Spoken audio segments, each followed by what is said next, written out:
Welcome to a meeting of your Manatee County Board of County Commissioners.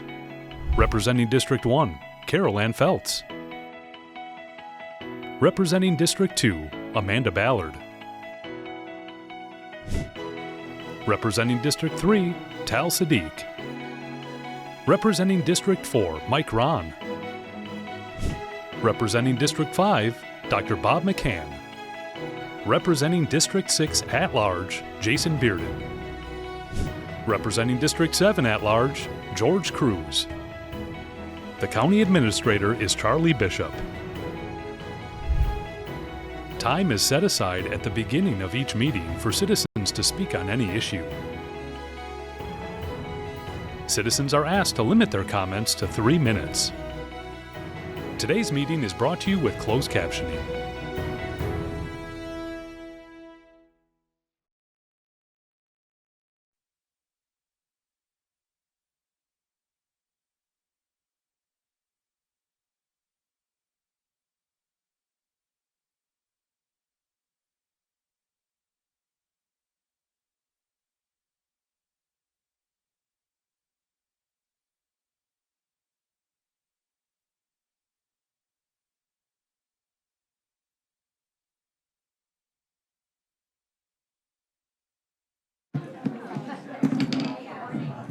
All right, everyone, we're going to get started.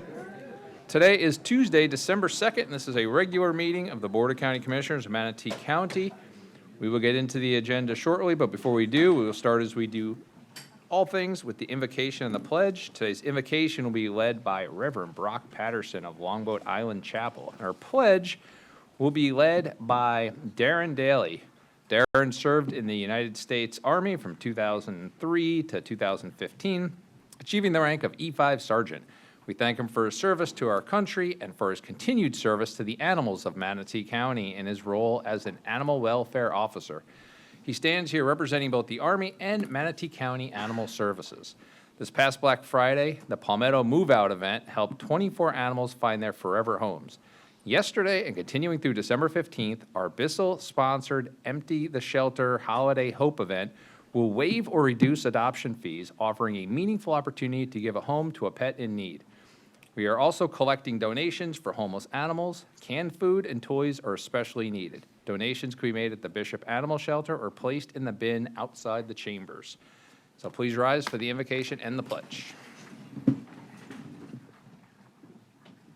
Let us pray. Gracious and Heavenly God, we give you great thanks, Lord, this day for the very breath of life that you placed into our lungs. And for watching over us this past holiday weekend, Lord, we certainly have so much to give thanks for. And Lord, I thank you for all of those here, all of the commissioners, officials, and staff who work tirelessly using the skills and the experience that you gave them, Lord, to help and improve and give life to our communities. And Lord, I ask your blessings upon all of those who all of the men and women who work in our fire departments, who serve in our police departments, our emergency medical personnel, Lord, represented today. Ask your blessings upon them and upon their families. Indeed, they are doing your work, and they are keeping us safe, and they are keeping us healthy, and they are keeping us protected. And also, Lord, for all of those men and women who so bravely serve in the armed forces, Lord, wherever they may be, especially those, Lord, who may be away from their homes this holiday season, we ask your blessings of safety, of protection upon all of them. Bring them home safely. We give you thanks, Lord. For all that you do, we pray this in your holy name. Amen.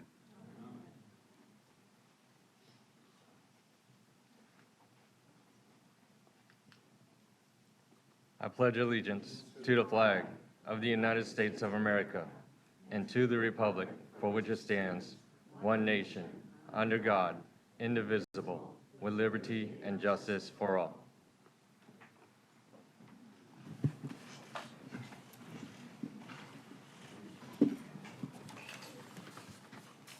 All right.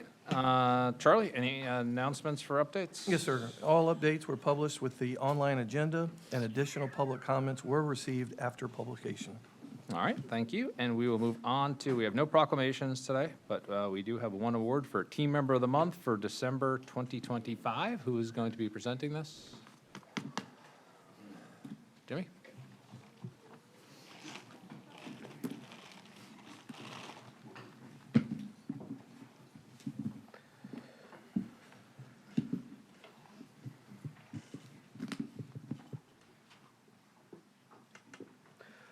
All right, good morning, Commissioners. James Crutchfield, Deputy Director of Public Safety. It is my honor to be able to present to you all December's Employee of the Month, Angie. And if you wouldn't mind, I'll just go ahead and start with the story and how it all began. So often when I'm wandering around the Department of Public Safety, I like to ask division managers, supervisors, what's good? I think often, especially in public safety, sometimes we get bogged down in the minutia of just things that are going wrong and not focusing on what we're doing right. So I had ran into Angie's supervisor, Sonia, who started sharing a story with me, and I was really taken back. And I think that I would like to share parts of that story with you all. So the story started with, of course, Sonia sitting down. She's a social worker, so she likes to, do talk therapy sometimes. And she starts sharing about this individual who was a 60-year-old female, homeless, who lost her home during Milton and has been living on the streets since then. She then started sharing with me one of our employees, Angie, who connected with this individual at a bus stop, doing her job, doing, just really amazing work. She continued to say that this individual was carrying around everything that she owned in a suitcase. Again, she was 60 years old. And then, Angie started connecting her with some of the basic services that are offered in the community, food, emergency sheltering, things like that. And part of the community health team's kind of motto is also to allow someone to get access to health care. So during Angie's outreach services that she was providing, she connected her with our nurse practitioner. And during our nurse practitioner's assessment, the patient, Angie's client, was identified to have a lump in her neck. From that assessment, the nurse practitioner went ahead and started ordering a litany of tests, going through the standard medical care.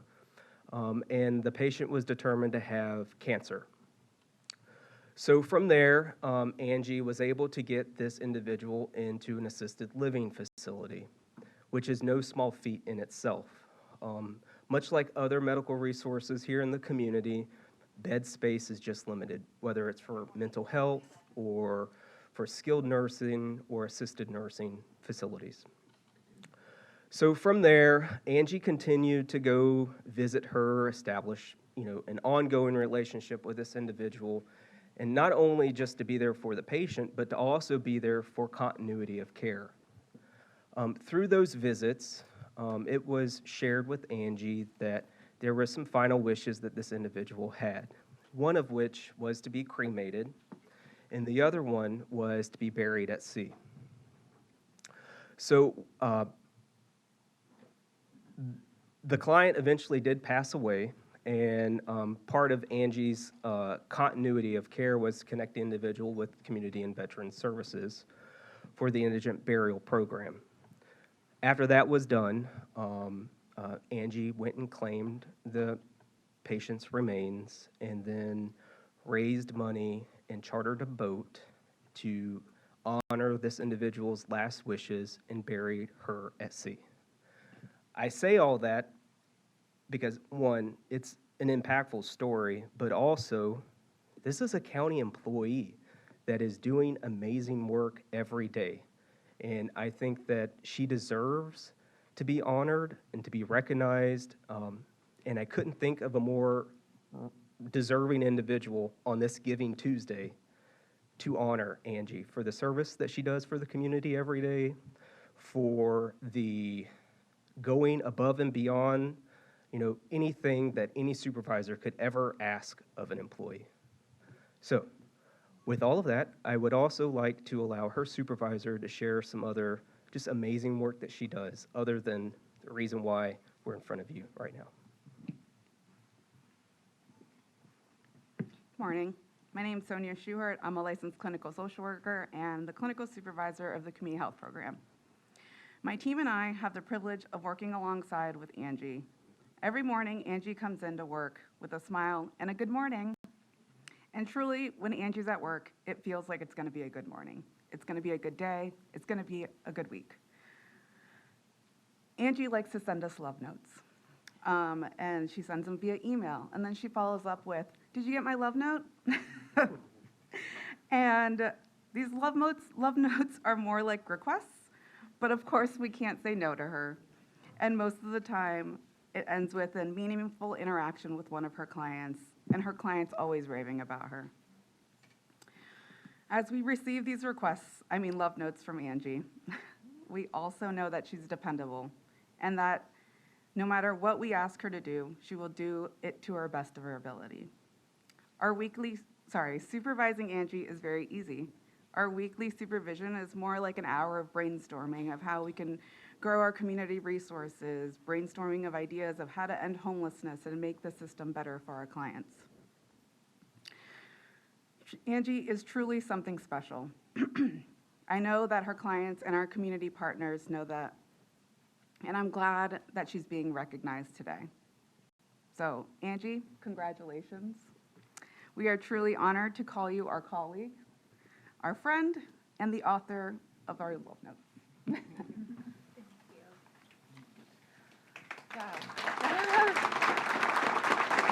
you, guys. Thank you. Okay, I just need a second. That was really moving. So, I'm truly honored and grateful to be recognized as Team Member of the Month for Manatee County. Serving others is a personal core value of mine, so to be able to live that out through my career at Manatee County is incredibly meaning to me. This recognition doesn't just reflect my work, it reflects the support of my team, EMS leadership, and the support of our community partners. I would like to take this opportunity to thank some of them, of the key community partners that we work with every day. And they're absolutely paramount for what we do. Sergeant Jewett, Deputy Willman, and the RAP team, Sarah, Ramon, and Mark from Helping Up Mission, Justin, Austin, and Yvonne from Hand Up to Victory, the Bradenton Police Department, Turning Point, Salvation Army, MCR, Centerstone, Bring on the Ministry, NAMI, and our friends at Manatee County Transit and Handy Bus. Thank you all for believing in the work we do together. I'm forever grateful. Thank you.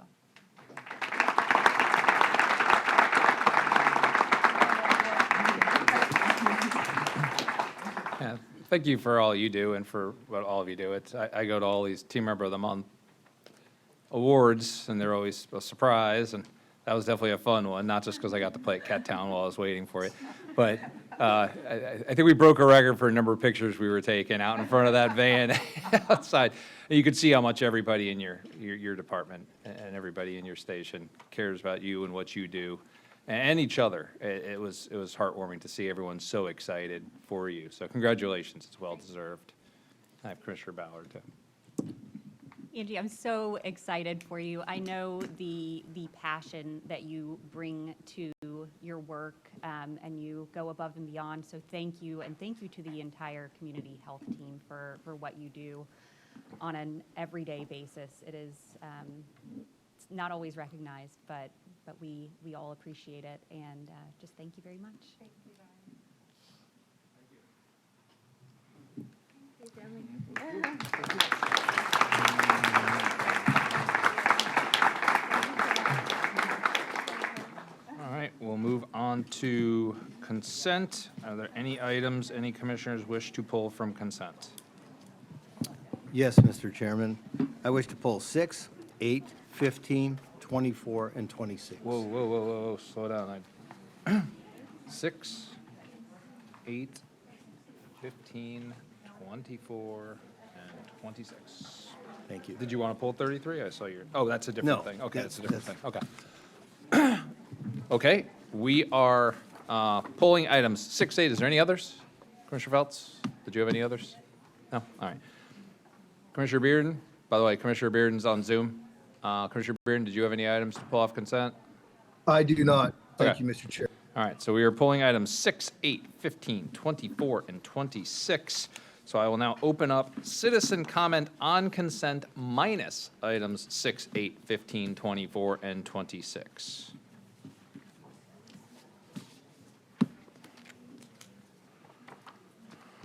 For the record, Glenn Gibolina, Manatee County.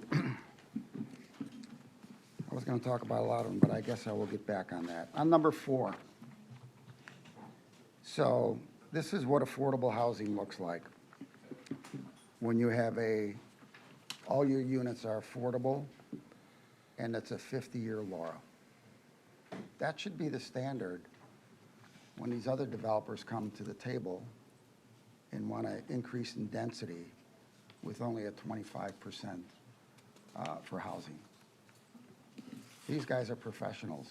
The other developers need to step up to this bar instead of rubber stamping densities at 120 AMI, which we know nobody can afford. So kudos to them.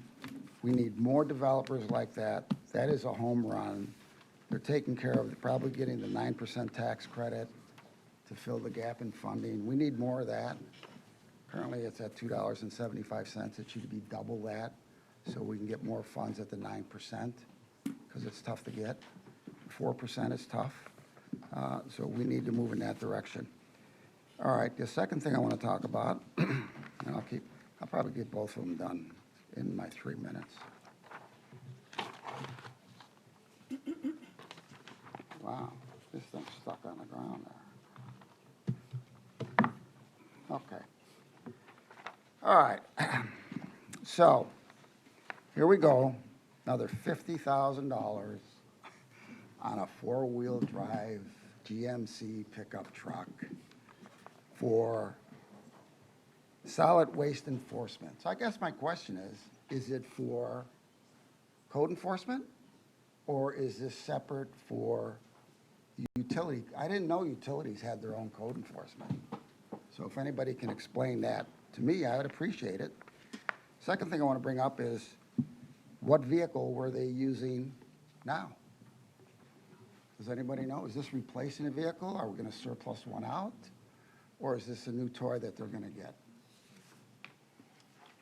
Not much on the agenda that explains that. I think it's ridiculous that we buy these $50,000 vehicles that get 12 miles to the gallon. To go where? Here, out the Lakewood Ranch office? I think we can do a better job. You don't have to spend this kind of money. Now, if they're out in the swamp, 7 days a week, yeah, kick in four-wheel and let's go get something done. But they're not.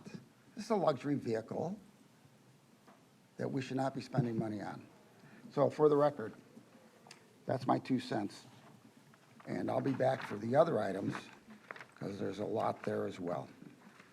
All right, thank you. Are there any other citizen comments on consent minus the items pulled?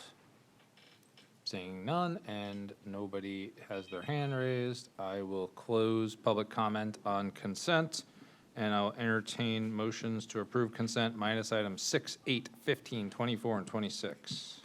Second. I have a motion to approve consent by Commissioner Ron, seconded by Commissioner Ballard. All in favor, please say aye. Aye. All opposed? Commissioner Bearden? Aye. All right, that is approved unanimously, 7-0. Moving on to citizen comments on future agenda items. Come on. This is terrible. Where is it? The list isn't coming up, so anyone who wants, oh, there it is. I have, Somebody before me? I'll wait. all right, well, Pat's before you, and then you're second then. Pat's the one who signed up. Go ahead.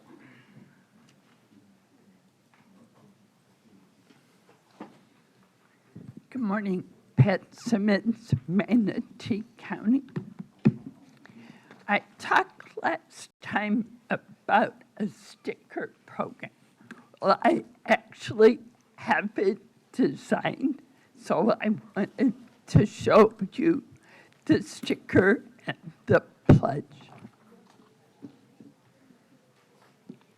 and it says, "We," whatever name, "take this pledge to enrich the connections between your government and people with disabilities.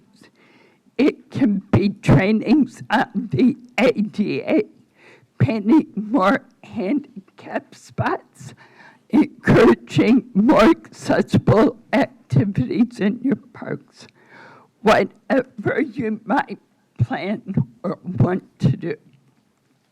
You will be given the sticker to post to let people with disabilities know your building is a safe and welcoming environment, and that you pledge to make a fix in 26.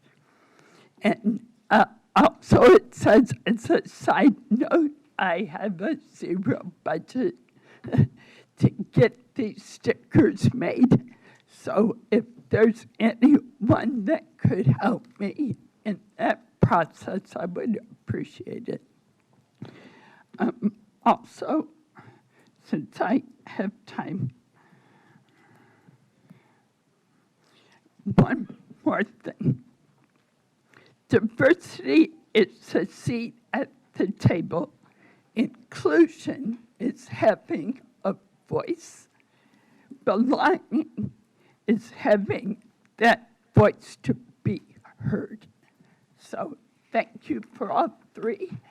And again, I would appreciate your support.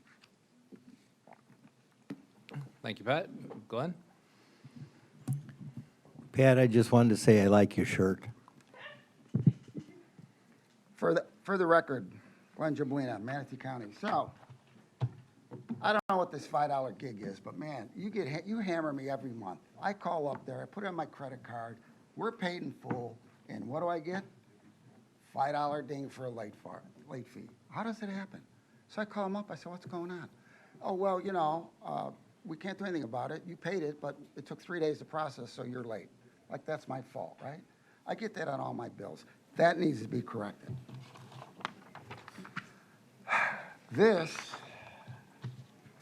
I talked about this at the last meeting, and it concerns me because I haven't gotten a straight answer. We were sued, City of Bradenton was sued. So we were also sued. So this attorney represented the county all the way through January the following year. Works for the county. She's the assistant county attorney on the payroll for the county, representing the county. Then, a month later, she does a substitute to represent exclusively the city of Bradenton while on the Manatee County taxpayers' dime. How does that work? I would really like to know. So then I said, you know what? Let's see if there's an interlocal agreement or contract. So I did a records request, not only to the county, but to the city. And you know what they told me? Nothing exists. We don't have a memorandum of understanding. We don't have a contract. We don't have any invoices for all this work that your assistant Manatee County attorney represented exclusively the city of Bradenton. I think that's a conflict of interest. When you represent the county for a year and then flip over to the city to represent the city for the ongoing year, that just does not make any sense. So I'm going to give the county attorney 5 days to give me a legitimate answer how you designated one of our employees to represent a separate government entity like the city of Bradenton. And if you can give me a straight answer, I won't take it to the next level. But I asked you about this, and I never got back to me. So you have 5 days. If you don't do anything, then we're just going to kick it up the chain, because I think this is a conflict of interest. I think there's an ethical problem here. When you're on the county payroll and you're representing a separate government entity, that is a red flag to me. We got 2 attorneys on the board. It should be a red flag to you as well. So please, explain this to me legally how you can do this, or we'll just kick it up the chain. For the record. Plain Jablino. Fix the water bill. Good morning, Commissioners. My name is James Dexter. My wife and I live in Lakewood Ranch, and occasionally I try to get to the meetings or listen to them to be an informed citizen. Two quick items. The first is I do want to thank the board for doing something to lower the millage rate this year. I think many of us were hoping for a little more, but it is everything you do adds up over time. I obviously read the press releases like everyone else. Do I think there's probably some more room to grow in future years to really think about millage rate? I do, but that's, next year, I guess, to think about. But I do appreciate what you did. But the other piece I want to talk to you about, I was bored one day and I logged into your legislative conference, which probably gave me agenda that I didn't need. But I understand how these work. I used to do some work in government relations. But I was a little surprised when I heard there was a proposal to do something with the port. And I don't understand all the statutes in Florida. We've been here a few years, 3-4 years, but I understand that there's a proposal to possibly take the, for lack of a better word, the ownership of the port from the direct ownership from the county commission to a separate board. Commissioner Ron spoke about something about that. And I just wanted to say that I think that's a great asset that we own. And I came from New York where they did a lot of these things and they were well-intentioned. And, the people there at the time really, we're going to keep everything the same. They called them authorities. The next thing 5 years out, the whole thing gets out of whack. There's not the accountability that it needs. I just would prefer that it stays the same. My understanding from at least what was discussed at the legislative proposal, that not all the board members were even in agreement that whatever you were the exact statute that you were proposing to the legislators, you weren't all in even agreement. But I read that. I just think the reason it's successful is because of the fine work that your successors have done, you've done, and I think the people who follow you will be done. And I think changing that, in the end, takes an asset that really was built by the taxpayers, for the taxpayers, and the good of Manatee County. And there might be a good executive director now, there might be good oversight, but in a few years, you never know what it's going to be. And I don't really like to speak up in public settings. I did enough of that in my former life. But I think this is important enough, if I understand it correctly, and I apologize if I don't, that it's worth some really serious debate and consideration. Lastly, I just want to thank you for your service. I wish you that you get some nice time with your families, and I wish you well. And once again, thank you for everything you do on our behalf. Thank you, James. Any other public comment here in the room? Seeing none, I have one hand raised on the phone. Caller 605.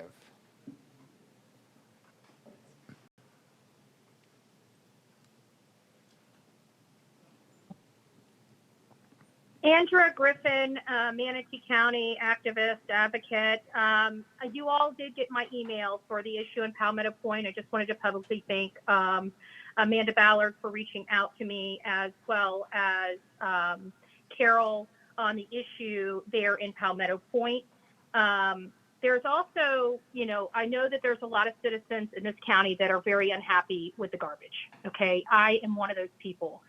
The garbage is becoming a problem. I've been in this county for literally the Manatee County birthed me, okay? And we've always had twice a week pickup. And now I walk out of my house, people that their trash is overflowed, put the stuff next to the trash. It's not being picked up. I walk out of my house. I see trash all up and down my road. I got to think that it's the same way for other people. This is not working. You guys may think this is working. This is not working, okay? There's got to be some suggestions that we can get out of this. There's got to be something, okay? I don't like going to my garbage can, opening it up, seeing it full of maggots. I don't like walking out of my house, seeing trash littered up and down my road. I'm sure you guys in nice communities probably don't have these problems, but me, here, I do. And I don't like it, so I think we need to think of something. Now, I know we're having an issue with, the two garbage facility users that we use. Maybe we need to expand it and start using smaller companies, doing it zones, having our zones. This company does this zone, maybe even our districts, maybe having a company per district. We've got to get back to twice a week. Also, contracted projects. I'm noticing that we're always having change orders here for our things that are bidded on. And I'm getting sick and tired of companies bidding on projects and then coming back and collecting that money after the fact. George, I see you talking. If you'd like to speak up and talk to everybody about what you're speaking to Tal about, I'm happy to hear it. We also need to be reducing the employees by 10% in our county. We are bloated in this county, and that has got to come to an end. The issue with GT Bray, I also mimic Glenn Gibolina's concerns, and we need to get that. I hope that somebody could at least address the issue here with the GT Bray, the city of Bradenton and Manatee County, and why our attorney, because I would think that you guys would have to approve something, and I don't see any approval for our attorney to be working for the city of Bradenton. So please explain that to us. I greatly appreciate it. God bless you. Thank you again.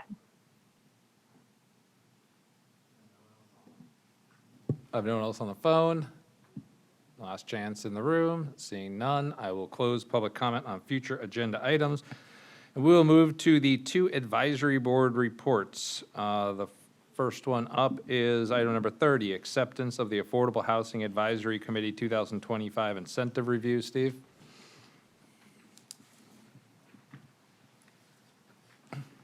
Good morning, Debbie Ash from Community and Veteran Services Department. So today we have the 2025 Incentive Review and Recommendation Report. Per Florida Statute 420.9076, each county that participates in the SHIP program, the State Housing Initiative Program, must assemble an AHAC and submit an annual report. So in 2025, the AHAC met 8 times to review the 11 required incentives. While most were recommended to remain the same, there were some incentives that the AHAC felt could benefit from some additional text or text modifications. So to go over those recommendations, I have the Affordable Housing Advisory Committee Chairman, Steve Reinhardt, who will go over the recommendations and then talk about some of the things we'd like to accomplish in 2026. Good morning, Commissioners. As Debbie mentioned, we generally meet on items A through K, as we affectionately call it. We have, on the first one, number D, reservation of infrastructure capacity. Current LDC language is 1/4 mile, and we're suggesting that change from 1/4 mile to 1 mile to take advantage of that incentive. Can I interrupt you, because I had 2 questions on these, so that was one of them. Just to make this a little bit more fluid. Was there any backup support for that 1 mile? I mean, everything I've always read is usually like 1/4 mile from any transit and like 1/2 mile from a major hub. I've never really seen 1 mile as a threshold. Not that I mind, but I'm just curious if you had any backup support for that mile or if it was just an arbitrary expansion. Mostly arbitrary, but I think the challenge that we face is that we have an urban core that is primarily City of Bradenton, where our bus transportation primarily focuses in that area, and where we see a lot of new developments or infill developments is outside of that, outside of a bus transit system. So we suggested going from 1/4 to 1 mile. Okay. Next one was the minimum lot size. It currently has 3,500 square foot. We're suggesting that we strike that out entirely. Primary reason for that, and here again, I don't have a specific case in mind, but we have 3 ways that we can subdivide land: a major, a minor subdivision plat, or a certified lot split. And when you look at a large piece of property, you're primarily looking at a major subdivision. But when you get into infill situations, you can take advantage of a minor plat or a certified lot split.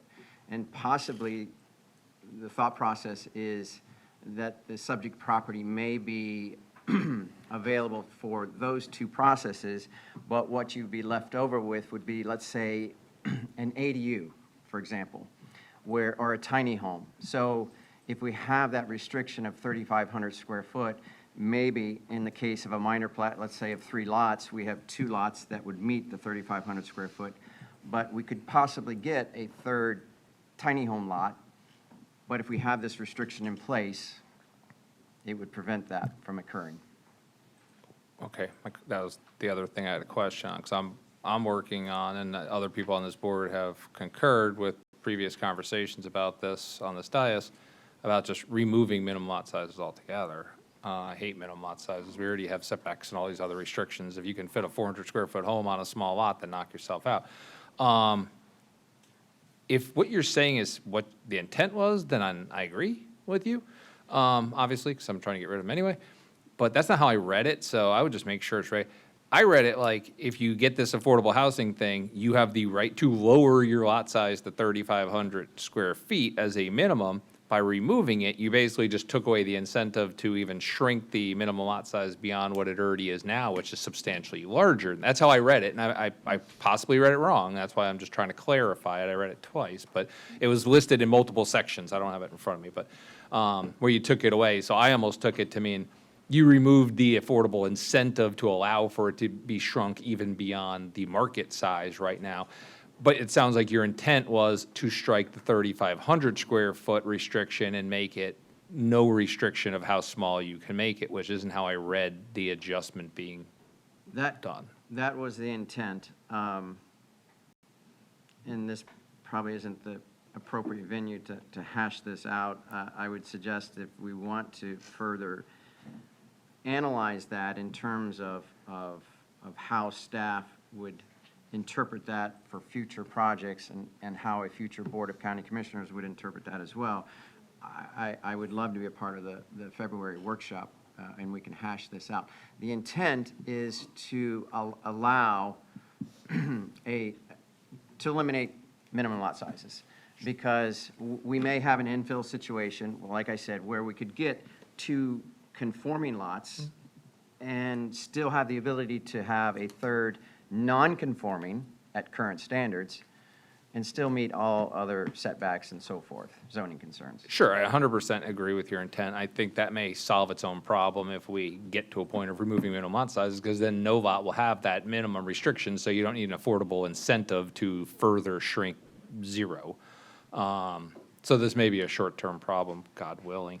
But I agree with your intent, just I would make sure it's probably not that big of a deal for Transmittal, because I know we have a deadline and we don't want to lose our SHIP funds as a result of technicalities of verbiage.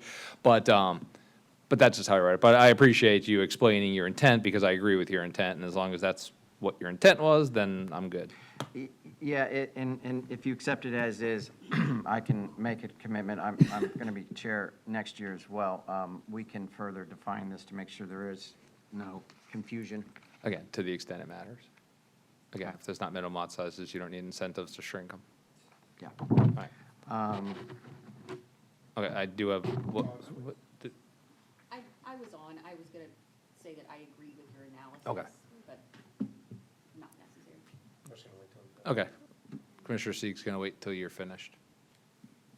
Were you finished? The third one was item K, support for development near transit and major employment centers, incentive to support development near transportation hubs and major employment centers and mixed-use developments.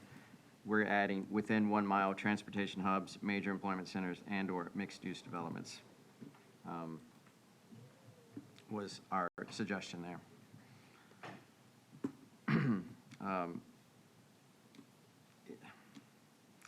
It's an item that's listed by the state. Here again, I can't think of a specific example to help you understand why we came up with that, but our intent, the comprehensive plan has several objectives, policies that encourage the revitalization of the urban core area, comp plan objective 2.1.3, create multimodal opportunities, comp plan policy 2.1.3.19, and encourage development of mixed-use areas, comp plan objective 2.1.4. Integrating the complete neat streets to accommodate all uses. The county adopted in 2016 higher densities along 6 major corridors within the urban core. Depending on the future land use designation and other requirements, it's possible to achieve 20 to 40 dwelling units per acre. So we were just trying to define that to a radius of 1 mile within those hubs and major employment centers. So Sure, and we discussed that previously. Okay, were you done now? think this is the only Some of the other items that we discussed this year, the Township of Winter Springs has a non-binding hearing plan. We've vetted that out, and we're at a point where we'd like to submit something to the attorney. It would mirror something that we had back in Commissioner McClash days of a project preview. The intent is to provide owners, builders and developers of affordable housing projects to get the sentiment from the Board of County Commissioners without, in this non-binding hearing, without you being bound to a decision, but to get the sentiment of the board. It's one of my frustrations as a builder and developer is I can comply with LDC and all of the other regulations, but the sentiment, defining compatibility, these are opinions, and it would be nice for a person to minimize risk, to minimize cost, to understand the sentiment of the Board of County Commissioners. So that was the intent of pursuing that language. We're also, next year, my goals are to try to streamline, try to expedite the process, eliminating as much board, limit the amount of board and move more affordable housing projects to an administrative approval to expedite the process, to lower our risk, to lower the time that it takes to bring a project to fruition. So, All right, sounds good to me. I have two commissioners on the board, Commissioner Siddiq and then Commissioner Ballard. Thank you. Steve and the board, I'd just like to thank you all for allowing me to be on the committee. My goal this year, not the chair, but my goal is to really see actual policy proposals come through this board, get vetted, get debated upon, critiqued, and then ultimately recommended. And I'm glad to see that a few were, beyond just looking at what the statutes say we should evaluate, because that's, we can do more. And I think there's a lot of passion on that board to do more. So as far as the 1 mile, the debate, not debate really, I think we had good discussion on it. I was just looking at the transit lines and the conversation, and I try to give previews of what we might talk about in the future to this board, but the conversation was around future changes to the public transit lines that we'll be operating, which we're still waiting to hear back on, but at least let you all know we're looking at considering those, and so that might affect the development patterns a little bit in this particular incentive. So we're not a very dense community outside of some parts of Bradenton, even Palmetto is a little bit spread out, Ellington. And so this allowed us to take a look at encouraging development, certainly looking at those lines, but thinking a little bit more holistically. There's no way to easily quantify whether a quarter mile makes a difference. Maybe if you're in Manhattan, it makes sense. But I think with fixed route, transit lines, trains, buses, that type of thing. But given the way we operate public transit here, I think a little bit more flexibility with regards to taking advantage of that bonus was really the outcome which we were striving to see. So I'm hopeful that works. Good to see minimum lot sizes. The parking was another one. I let the Affordable Housing Committee know we are looking into that and actively sounded like working to eliminate those. The non-binding hearing was an interesting one, and I think part of it can be addressed. I was generally more favorable of it just because there are a lot of questions, not just about the board or perceptions or opinions on things, but there's generally a need to reduce cost for affordable housing projects that are coming to us. These are the folks that get vetted, that have applied, paid money, but don't want to wait necessarily a year to find out, oh, commissioners changed, the community has changed, or someone find out about it on Facebook or Nextdoor and hates it all of a sudden, gets a petition group going. It's about making the standard, giving the public an earlier entry point into that conversation about what's happening in their community, what's affordable. But I hope long-term what it really does is drives to your point, Steve, I wouldn't even say necessarily administrative, but more transparent and objective rather than subjective regulations or rules, not regulations, rules around what can and cannot be approved. So you don't even need these pre-hearings one day. That's ultimately the goal I'd like to see. But I thank you for proposing that. I'd be in support of something like that. And I think really the next step for that for this board was to give direction. Well, it sounds like you have some next steps, but I think the direction was to work with staff to planning development services and then future boards to figure out how we might slot these in. And then other than that, just lastly, next year, I'd love to see more policy recommendations come through. I think there's a lot. I mean, we're looking at code reform. Thanks for looking at form-based code. And Glenn talks a lot about that. He's on the committee, but I appreciate you looking into that. So I just love to see more conversations around what we can do to make the code better. I mean, you brought utilities in. There are a lot of things you brought in to this year, and I'd love to see more recommendations come forward because we're not planners by trade, at least. We're not doing that day-to-day work, so it's important to see what walls people are running into and bashing their head up against, and how can we break those down. So looking forward to more of that next year. Thank you. So I'm definitely in favor of the changes with regard to the distance from public transit. I agree with Commissioner Sadiq. I think that we're a spread out enough community that we could be losing out on some great affordable projects by not providing those incentives a little bit further out from transit routes, especially as we potentially consolidate.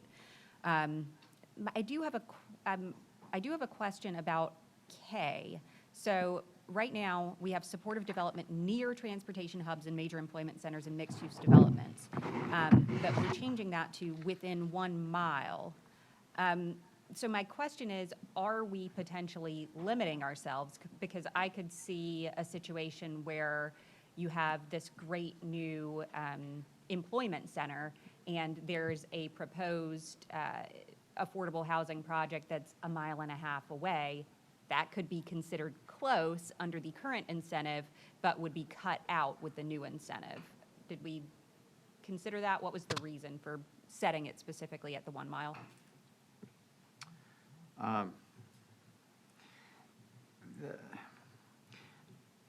As Commissioner Sadiq said, I mean, this incentive, I think, is easier to define in a Orlando or a larger metropolis than, let's say, our situation. I don't think we considered that. At what point do you stop, or do you just say per staff? So we decided 1 mile, and I'm more than happy to vet that out next year. Okay. And like I said, I'm requesting, I would love to be a part of the workshop, affordable housing workshop, because if I'm a part of that, not just a person that's speaking at it, I'm on the other side of the fence. As you said, you're not planners, you're not builders and developers. I am. I've been doing it for 30-some years. So I can bring, I'm going to finish my career doing affordable housing, and I'm passionate about it. So I bring the side of real world, real life. What's not making financial incentives is not always the right answer, but lessening risk, lessen time, being able to have that certainty that if I have a plan, if I have an idea, and I know from an objective point of view it's going to get approved, then I can spend money up front to expedite the process to, in the end result, provide affordable housing in a faster manner. Thank you. And I like the idea of the non-binding earlier hearing, just so that before someone gets into a situation where they're spending a whole lot of money with a whole lot of unknowns, they can at least get some basic idea of whether the project is viable. So I think I'd be in favor of that. That's all I got. Thank you. Yeah, and that helps the smaller developers. The bigger developers, half the time, come to us anyway beforehand, before they put in a pre-app, before there's any quasi aspect to it, and say, hey, do you think BTR would make sense over here? Hey, what do you think about this over here? Before they ever get to that, because they know how to get a hold of us and they know how the process works. It's the smaller developers just trying to build a couple of duplexes or the 20 unit someplace that doesn't know the system. That would help them more, and that's kind of who we need to help at this point in time. The other people can figure it out themselves. And as for the 1 mile, and I'll just leave it at that, the 1 mile threshold is kind of what's as of right. We have a lot of discretion up here. 1.5 miles away from a major employment center or workforce, this board can give that incentive. now. Like, we don't even need you to change it from a quarter mile to 1 mile. We can do it a mile and a half away if we felt like it. I mean, we have a lot of discretion. So I think going through, okay, maybe this is a mile and a half, let's set the line there. Maybe it's 2 miles, let's set the line there. Why even have a line at that point in time? What you're basically trying to give is some sort of assurance of as of right. If you're within 1 mile, then you can reasonably expect to get these incentives. Anything beyond a mile, it's at the discretion of the board, and properly located projects, this board will hopefully look upon favorably. Not well-located projects will not, but within that 1 mile, there's a little bit more assurance for people. Okay, I have no one else on the board. I will open this up to public comments. Hold up, just real quick, Glenn, before you speak, I just want to ask the attorney, because you guys, you're both on the same Sunshine Board.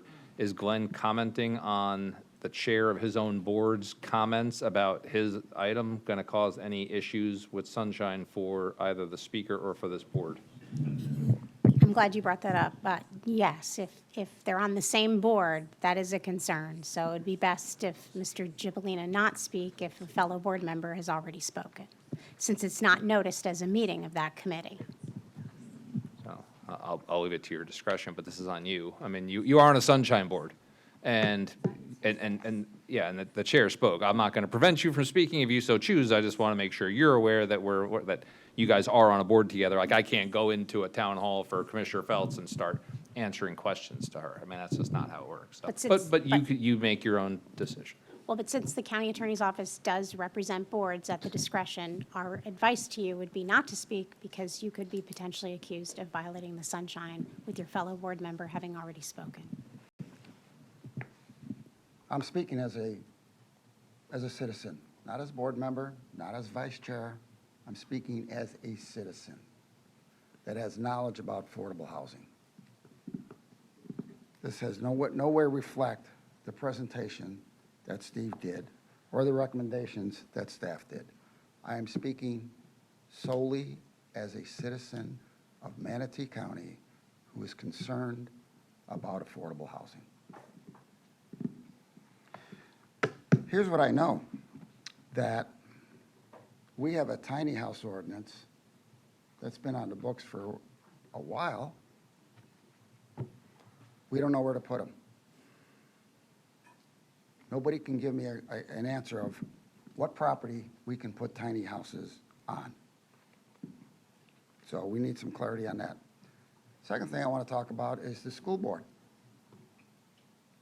If you live less than 2 miles from a school, you walk, right? We should adapt that as well, the 2-mile limit. I'm going to talk about George in your Substack. It was an excellent article, and I think we need to move in the direction of taking these larger houses that these folks have been living in for 20, 30 years, the kids are gone, and make it easier for these larger houses to become duplexes and triplexes. It's done all over the country. Put up a firewall, throw in a little kitchen, done, right? That's how we're going to help solve the housing problem on that direction. And that was a very good article, George. I would encourage everyone to do it. So there's a lot of other items I want to talk about, but I'm going to err on the side of caution with the attorney's recommendation, and I'll call it a day. Thank you. Thank you. And just to point out, he didn't make any reference to anything that Steve said whatsoever. So at no point in time was he refuting or continuing to speak on. So I'm not an attorney, but I think he should be okay. Any other public comment? Seeing none, there's nobody on the phone. I will close public comment. I'll entertain a motion to accept the report. Second. I have a motion by Commissioner Sadiq, seconded by Commissioner McCann. All in favor, please say aye. Aye. All opposed, Commissioner Bearden, sorry, forgot you're there. Aye. That is approved 7-0. Nice work on your report. Go get some SHIP dollars. All right, moving on to the second advisory board report, approval of the Children's Services Fiscal Year 26 Annual Report. Good morning, Commissioners. I'm Christy Hagan, Children's Services Coordinator. With me, I have Debbie Tapp, a former board chair, and Caroline Garofalo, who will present the annual report for you all.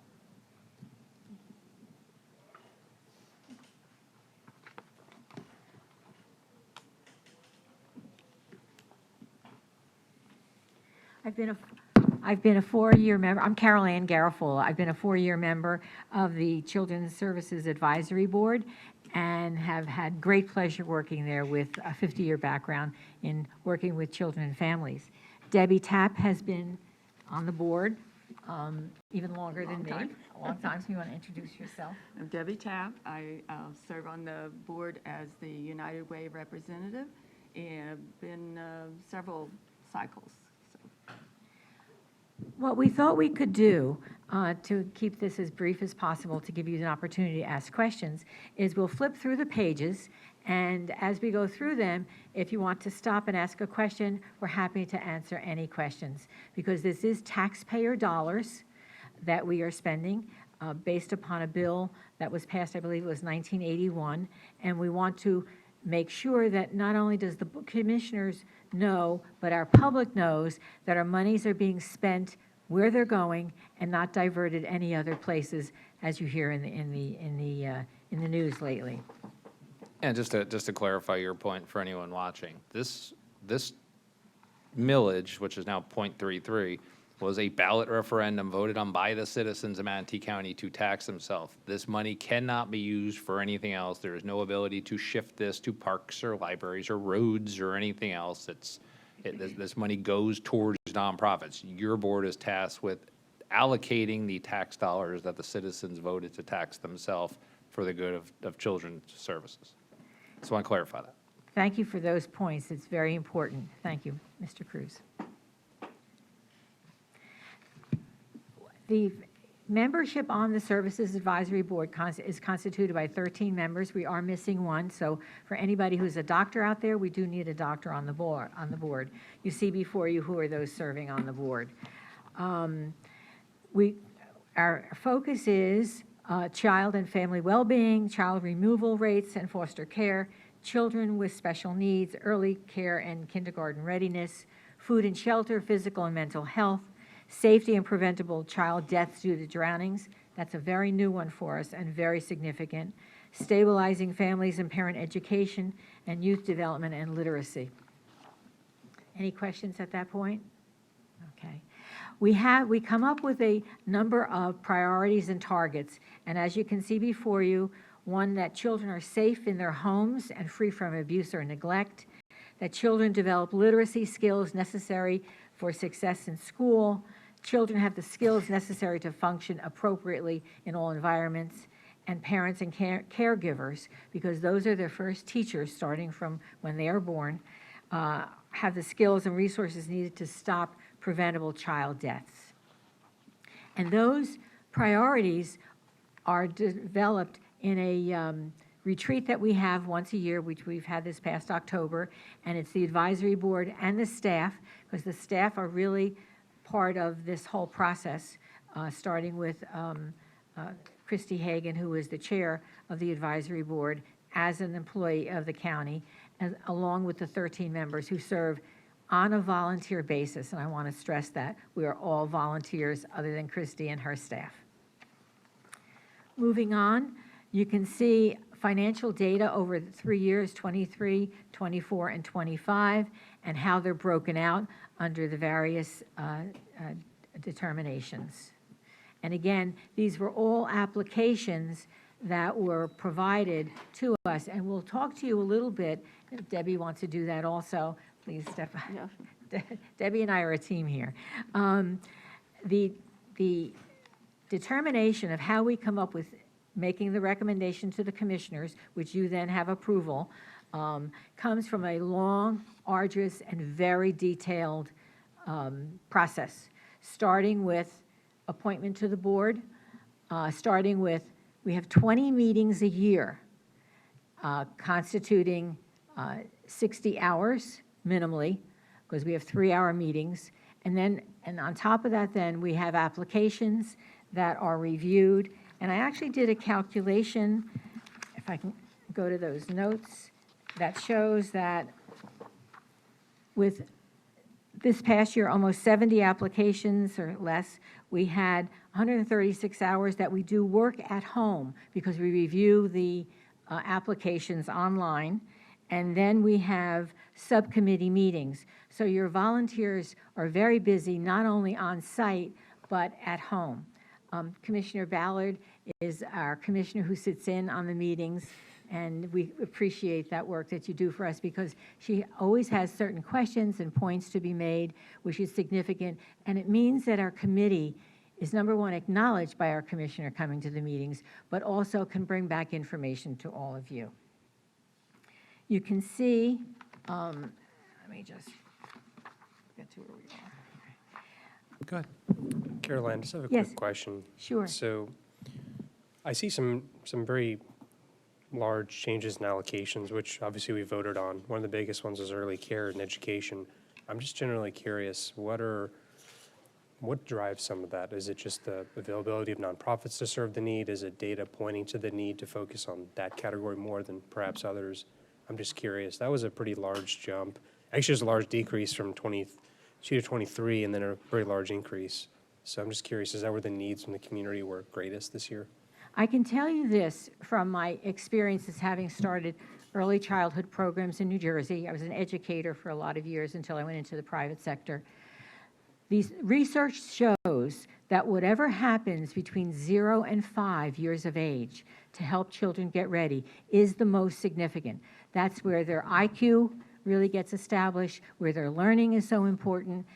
And to be very frank with you, even though I was in public education, that's really going to school at 5 and so forth is the icing on the cake. So the significance of supporting children at the early age and their parents, who are usually their primary teachers from 0 to 5, is very important. And so supporting those programs is very important to us. And Debbie, do you want to comment on? No, I And I 100% agree with that. I think that's why there's such demand for VPK, long conversations with the state about how do you put more funding into it. I 100% agree. That's where a lot of money should go. I guess I'm just surprised to see it have decreased and then increased over the years. So I'm just curious, well, at least and if you're not prepared to answer, that's fine. We can always talk later. I was just curious if you had off the top of your head what drove the pretty large reallocation in that direction this year. No, not specifically, but the agencies do decide what category they are in, basically, when they apply. So some may have shifted focus. Also, we have a large match available, so we do try to take that into consideration when we're granting funds, so that the match can be as high as possible. So. Okay, I appreciate that. Thank you. You can see that one of our major priorities this year, and it's a new priority, is pool safety. The significance of this is that when children are unattended or there are not safeguards, we have drownings in private pools, mostly pools. And so this was brought to our attention through Miss Shingleberry, who was on the police force 20 or 30 years, and is now on our advisory board. And so the pool safety program is not only helping to support, our focus is not only helping to support those agencies who can help us to bring this down, but also to help the public. We've been able to obtain lots of free items to be able to disperse. Some of our staff and advisory boards have been out to fairs to distribute free items to help prevent drownings in pools. As you look at the fiscal year 2026, the programs, and it's broken out in terms of where our money went. And we had priorities A, B, C, and D, which, let me go back.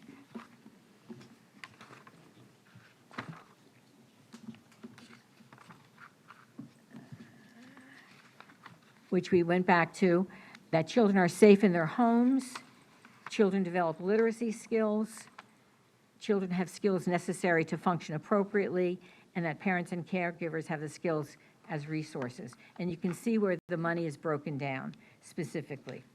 And to reassure you also, the accountability is very clear and very strict. And what I mean by that is our staff go out to programs quarterly, if not more often than that. If there are any issues, they jump on it very quickly. The financial accounting as to how money is spent rests with the Manatee County, I guess it's the audit board, the audit department. So there's a cross-check, so to speak. And Commissioner Ballard has, again, been commander. I'm a little nervous. Even though I've done public speaking a lot, I'm a little. The cross-check to make sure that money is going where it's supposed to go is a very critical issue. And again, since we've been in existence, I guess, since 1981, since that ballot question was approved by the voters, our staff and our county financial office keep very much on top of that. Here you have how it's broken down in terms of the programs. And I'm not going to read this to you because we can all read here. But you can see specifically the programs that are broken down. And of course, earlier in the fall, you received the applications and the information to make recommendations for those that we funded for this upcoming year. This last page gives you an idea of who are the staff who are employed by the county who oversee the program. And all of these staff members come to every single meeting that we have. So we have 20, as I mentioned, 20 meetings a year. And on the back, we have all of our commissioners who sit up before you, who say yay or nay to applications that are made and approve the expenditures. And clearly, we appreciate the county's work in all of this. It's a lot that you have to read. It's a lot for us to prepare. And Debbie, did you want to say anything else? No, unless there's questions. Questions? Any questions? Commissioner Siddiq. It's a question for you. What input do you want to see from the board next year? We're talking about strategic planning tomorrow. That'll drive a significant portion of ideally what we might do in the future with respect to all things county government. I'm just curious. Well, the fact that we have a very detailed approach to doing our approval of grant money going out. Again, it's taxpayer dollar. And every money that you give out to every organization, whether it's through the Child Services Advisory Board or whatever, that the board look at very closely what we are doing as a Child Services Advisory Board to critique and assess and determine and score those applications or requests for money that come before you. I was at a meeting way back when there were some applications that were made, and I don't know if our process, I say our because I'm part of this team, was used to determine how money should be given out to other community organizations. That's Carol Ann Garofalo's personal answer to what you're asking. Debbie, did you have any? No, just overall guidance of if there's an issue that you want us to research that you see as a community problem, then throughout the year we have reports from various agencies and child welfare reports to try and get ahead of the trends. So if there's any trend that you see that you want us to start investigating, that would be welcome. Got it. Well, I just want to close out by thanking you for the work you're doing and for Commander Ballard for her work on that, on that board. It's a lot of meetings, a lot of difficult work, a lot of tough stories you have to hear, but I'm certainly hopeful we can address more of the emerging needs for our community. It's always disconcerting to see the increases in the Alice population in our community, the asset limited income constrained portion of our community. It's not getting cheaper to live around here, so the work you're doing is very valuable. The work staff are doing is very valuable. So I thank all of you for volunteering and for really the high quality output of that board too. I don't think any of us ever have problems with anything coming out of this board. If anything, we always want to put more money towards what you're doing. Thank you. That's not 100% true, but recently it has. You weren't here when we had some issues. Commissioner Ballard. Thank you all for the work that you do. And just a couple of things that I've kind of been chewing on. Number one is high acuity foster youth. I know that we're looking at some things to address that population. One of the things that we're piloting this year through a federal grant is a youth health care court. So if you have teens that are very high acuity who are committing crimes or coming out of Baker Acts, Marchman Acts, a lot of times they'll come back to their family and the parents will say, I don't feel safe, my family doesn't feel safe, this child cannot come home. And then we end up in a situation where we have a very difficult to place teen. And so what we're piloting now is a program where those families are immediately connected with counseling and case management, and I believe it's court twice a month to try to preserve those in-home placements so we don't end up with those kids in foster care costing a whole lot of money and not really getting good outcomes for those kids. So that's something that I'd like to maybe explore further, is maybe the expansion of that program. I don't know if an application will come through. Obviously, the early childhood is huge. One of the things that I am really interested in is we have half-day care, right?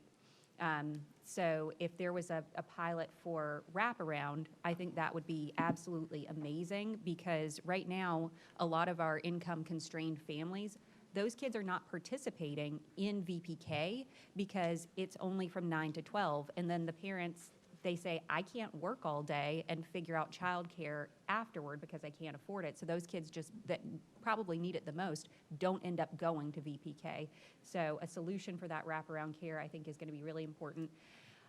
One of the other things that I am going to be bringing up in the strategic planning session tomorrow is the fact that we do have such a large amount of money to work with here. I would really love to see some larger applications for some really large, impactful projects. We're spreading things out with these really small grants, which are good, and I think that we need to do that, and I think that there needs to be a certain portion set aside for those small grants. But I would like to see, I'd like to see some bigger and bolder applications come through for some more impactful projects, because we have a large pot to work with, and we have some big needs. Thank you. Thank you. And yeah, I would encourage everyone on this board to do what Commissioner Ballard did and have that dialogue, whether it's tomorrow or some other setting on this board, because what happens is everyone ignores the process until the process runs its course, and then they show up with the list, and then people are like, take that one out, add this one in. How come we didn't fund this one? I need another $100,000 from reserve. No, that's not how it works. We're not up here to pick winners and losers at our own discretion with other people's tax dollars. We're here to help put together a framework where people spend 60 hours going through it diligently to spit out the exact right scenario based upon the priorities of this board. So I would encourage everyone to have these conversations now and then let the process do its thing, instead of just letting it do its thing and then complaining about what the priorities were after the fact. So I appreciate those comments, and I agree with most of them, probably all of them. I don't know, I wasn't fully paying attention. Okay. No one else is on the board? Did you have something to say? I was just going to say our application process starts this week, so this would be a good time to. The meeting is Friday, the orientation meeting for our agencies. So if you have any out there that might want to apply. Okay, so that's a pretty short fuse. So Yeah.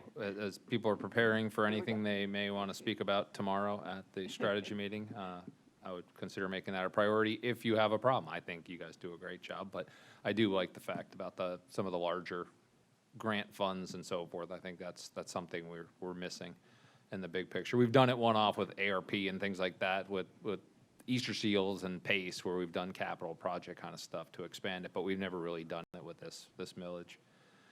Okay, no one's on the board. I will open this up to public comment.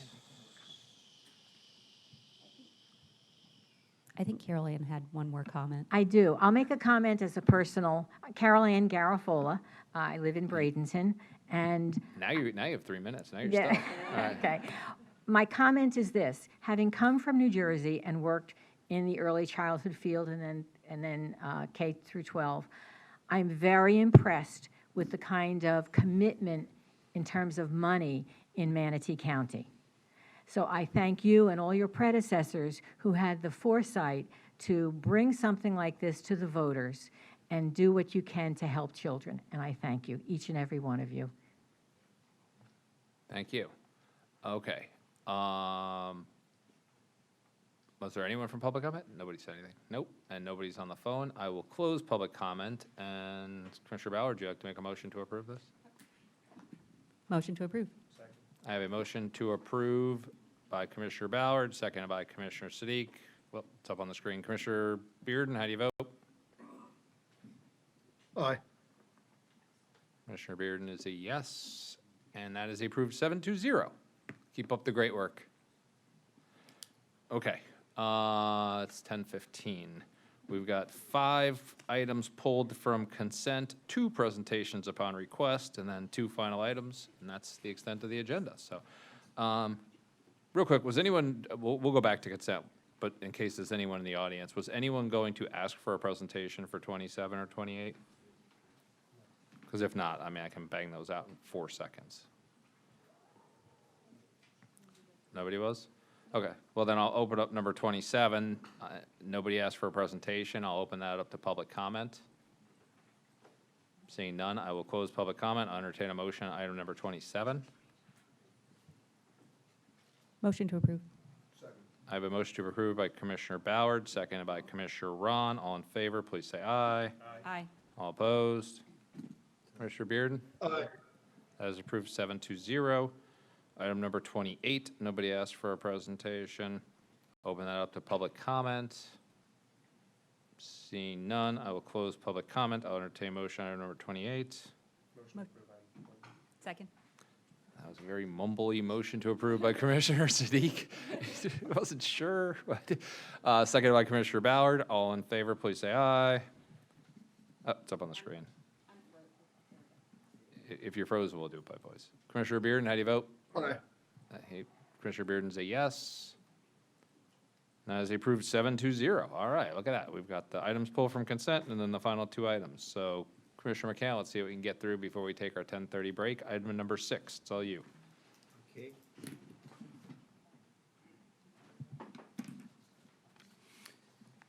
Good morning. We just have a couple questions here. Why are we going to Sarasota County so that they would advertise for us, and why are we paying them to do that? Good morning. I'll give you a quick answer. First, I put this on the agenda because it was approved in our 2-year budget by this board, and on this request is to approve the reimbursement agreement. In reference to Nathan Benderson Park, or how we partner with Sarasota County, Commissioner, we've been doing it for years. Nathan Benderson Park, working together with Sarasota, we hosted the World Rowing Championship. I'm not quite sure there was a commissioner that's on the board today. In 2017, that was the first time it was in the United States since 1995. So it's regional partnership is paramount to our success. Sarasota County puts equity, for example. They've committed to $4.5 million over the next 3 years so we can host the Senior PGA Championship at the concession. So money's going back and forth through partnership to stretch our dollar, to show regional partnership. I can assure you our target market in a lot of cases doesn't understand geography, and they don't realize that Sarasota and Bradenton are only 10 miles apart. So this is one way of showing this region. This really helped our airport be very successful, being the fastest growing airport in the U.S. for the last 3 years. So Sarasota County, through their tourism tax, they sponsor IMG Academy events. They sponsor Premier Sports Campus events. We sponsor Nathan Benderson Park. The unique thing about Nathan Benderson Park, it's a 3-legged stool. So Sarasota County owns the park. There's a nonprofit that runs the park. Visit Sarasota has equity going into there. Obviously, your tourism department has equity going in there. And the third leg of the stool is the Benderson Corporation. They're almost putting, if not as much, almost as much as we are, as sponsorship for that park. So it's a very unique situation. Does Benderson need to do it? No. Why is it important? It brings an elite athlete and their family, a very high demographic, that is likely to come back to the region 74% of the time within 12 months. So it's worked for us, Commissioner. Like I said, it was on consent because my budget was approved 2 years, and we have to have the reimbursement agreements approved by the board. So this would carry me over the 2-year process. I gave you a long-winded answer, but that's Elliot. Yeah, you promised a short answer. Yes, sir. Thank you, Okay. Commissioner. I'm trying sure real we're on the same hard. page. I wanna make sure you I didn't should think be that in was short. counseling. Commissioner McCann. I understand that we gave them $5 million to actually build stands out there for people, and it went into a VIP suite instead. You know, so what is our $275,000 earmarked for? It's brand awareness. It also is used for, to bid on events. So like the FISA, you have to have a bid fee. You pay a lump sum. So, and the brand awareness along the course helps pay for operational courses.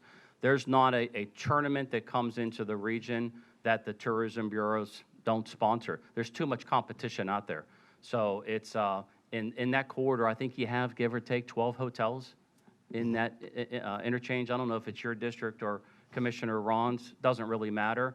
But we need to feed those hotels and a lot of retail right there. I call it the retail mecca of the region. And for the hoteliers that don't get impact, they get compression. So, and these are the types of events. The sports segment helps weather adversarial occurrences. When the leisure's off, we're pushing hard on the sports segment. And I can show you in 2020 during COVID, we end up being, I think, 12% down in visitation. And I'd humbly match that up against any other coastal Florida destination that we weathered that storm better than anybody because of the diverse assets that the board has helped create for us. Okay, I appreciate that.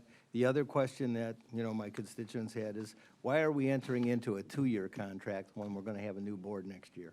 Yeah, it's a 2-year budget. I'm trying to optimize what I do. I believe the board has trust in me. The partnership has worked. So I tie everything to the 2-year budget, and you've all given me fluidity. If the partnership goes sideways and we don't feel good about it, we'll unwind it. But I have confidence in our partners. We communicate well. If there's anything that I think I'm okay at, it's communicating with the community, the region. And I try to do my best to educate our residents what we do, why we do, when we do it. And the good news is they know when I fall short because I tell people before they find out. And that's the honest-to-God truth. Okay, the other question I have is, you know, will we see anything over there that actually says Manatee County on it? No, you won't because we go by Bradenton area. I thank you for saying that. Yes, you'll see, there is branding over there right now. I think it's at the end of the course. On their platform, social media. We have deliverables, so they have to deliver before the clerk sends them a check. So there is reporting. I'm running around a lot, but I think the economic stimulus annually for Nathan Benderson Park's around $30 million. Mm-hmm. Your premier sports campus probably is going to hit $50 million this calendar year. But I can't preface enough that I do a bad job calling it a rowing venue. It's so much more than that, triathlete. There's all kinds of different events going on there, but that rowing athlete comes from a very high demographic, and they're probably going to convert to real estate owners, business owners in our region at some point. So that's the icing on the cake when we're luring in that kind of athlete, and then at the same time, it's stimulating the economy. Okay, that's all the questions I have. Thanks. Thank you, Commissioner. Appreciate it. All right, I have no one else on the board. I will open this up to public comment. I have no one signed up. I know, I do in person first, and then I go to the phones. For the record, Glenn Gibolino. So I looked at the statute on this and where we can spend our money. First of all, I remember the $5 million we gave them a few years ago with the promise of bleachers and shaded seating and dragon races. They brought in renderings and, oh, we're going to do this, this, and this. It never got done. Never got done. My question is, what if we didn't do the 275? Would that make any impact at all? I don't think so. I don't think so at all. If we were to spend that money in Manatee County, and by the way, they're not even branding it Manatee County, it's the Bradenton area. So that should be an issue right off the bat. We are Manatee County. Our logo is Manatee County. So let's look where we could use the other money. You can construct, maintain publicly owned convention centers, sports stadiums, museums, like Premier Park. You can fund nature centers like Robinson Preserve. Infrastructure for trails, funding projects like multi-use pathways, big one for you, George, and pedestrian bridges, provided they are part of a nature center and determined by the county to promote tourism. My tax dollars should stay in Manatee County, not Bradenton. I just have a problem with this. I don't think the 275 would make one bit of difference to any of their events, but it would make a difference to our parks and our nature trails and where we can spend that money more effectively with the citizens' tax dollars for that. So, and the 2-year thing, there's nothing economically viable about that. It should be a one-year deal. And then they don't come back. They do an overall. Well, we brought in 30 million. Well, how much of that 275 really brought in that 30 million? There's no demographics. But I would say, if you don't give them the money and they come back and, oh my God, we're down $5 million, well, maybe we should relook at it. But I think Manatee County money should stay in Manatee County. Thank you. Any other public comments in the room? Seeing none, Zoom's not up, but I believe caller 605 had their hand. Yep, 605.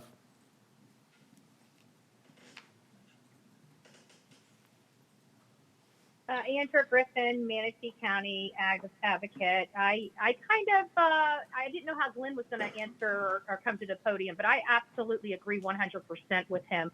I'm not happy with all of this. I'm already got a sour taste in my mouth over $5 million lost. No, I do not trust anybody in this county, especially our employees. I'm sorry, I just don't. So no knock to anybody, but I like to see the brass tacks and I like to see our money stay in Manatee County. Furthermore, I'm going to start challenging a lot of our spending over the next several years.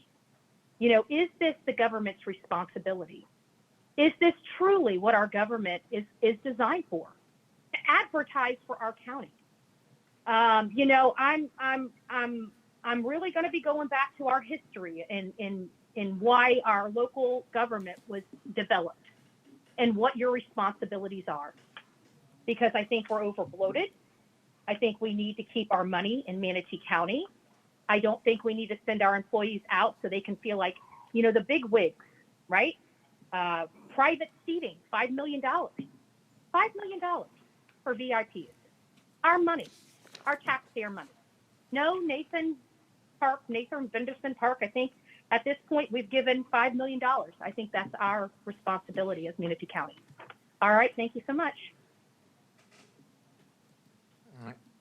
I can't tell what the little arrow is. 482 have their hand raised, or no? Okay. Then I will close public comment. Commissioner Siddiq, you're on the board. Thank you. Just cleaning up some misconceptions. This is not an ad valorem levy. This is charged to individuals staying at hotels, tourist destinations. I mean, you can make unless you're staying at a hotel in Manatee County, you're likely a resident not paying this tax. So there's a clarification that needs to be made as far as our tax dollars. I have people telling me that they enjoyed coming to Sarasota County and visiting Anna Maria Island. Pay attention to what that means. I think the people don't pay attention to borders when they're visiting here. They just love the area. They come here, they open businesses and move here. So to say that our dollars should stay constrained to the borders of a county line, when the opposite tends to benefit our community. I mean, we just heard the investment that Sarasota makes in Manatee. We make the investment the other direction. We make partnerships work, like the transit on-demand service for Longboat. It just works. I don't think having a strong territorial mindset is helpful, especially when we're so geographically, 10 miles is not far, let's be honest. So I think this is a sensible proposal. We can always go back and look at past expenditures and critique them a bit, but I think this is already approved by the TDC and it's already part of your plan. So, and echoing some of the comments earlier, there's a process that this followed. This didn't just show up in front of us. So I would actually move that we approve the execution of the reimbursement agreement. All right, I have a motion to approve by Commissioner Sadiq. I'll second it. I'm on the board, and then Commissioner Bearden's on the board. And I'll be quick. We have a strong partnership with Sarasota. You can't sit and do things entirely by yourself. You can't put up walls and isolate yourself from the rest of the state and your neighboring counties. That's just bad business. We're in the same 12th Circuit with them. We share a lot of boards with them. We're on the same MPO as them. We're on the same Peace River Water Authority with them. We need to maintain good relationships with our neighbors and not just be like isolationists here in Manatee County. Most people don't know whether the rowing facility's in Sarasota or in Manatee, or at one point in time, I believe we were collecting the taxes on the mall because people thought the mall was in Manatee County. It was in the wrong county the whole time. We had to reimburse the taxes. That's how fluid this is. And the reason it doesn't say Manatee County, one, that was a branding decision way before our times, that Bradenton area resonated better. Two, it's not Manatee County dollars. It's tourist development, and tourist development is collected from Holmes Beach. More of it's collected from Holmes Beach than from Manatee County. Why aren't we labeling it Holmes Beach out at the rowing facility? It's City of Bradenton Beach, it's City of Bradenton, it's City of Palmetto. It's all of our tax dollars, or tourist development tax dollars, that are being utilized for this, not just Manatee County. Just because it funnels through this board, it doesn't mean anything. We've already approved this. It was in a budget that was approved 7-0 by this board to allocate this on a 2-year budget that Elliott presented previously. This is just an administrative thing of having to physically sign the document on funding we already approved. And there's not enough hotels in Sarasota to house everybody at the rowing facility for all their events. So they come up to the Hampton Inn, they come up to the Fairfield Inn, they come up to Manatee County, and they stay. And what do they do when they stay in our hotels? They pay more tourist development taxes. They go back into the kitty. They eat at the restaurants up there, which pays more sales taxes. They go and they go to our gas stations, which pays more gas taxes. We will make multiple times over with this 275. To say they can do it without our money, sure, 275, I'm sure they can come up with it. But again, that's just bad business to isolate ourselves from a county we have such a close relationship with, because to Elliott's point, they put up a lot more money for the golf tournaments in Manatee County than we're putting up for 275 down at the rowing facility. We need to keep that relationship going. No one, oh, Commissioner Bearden.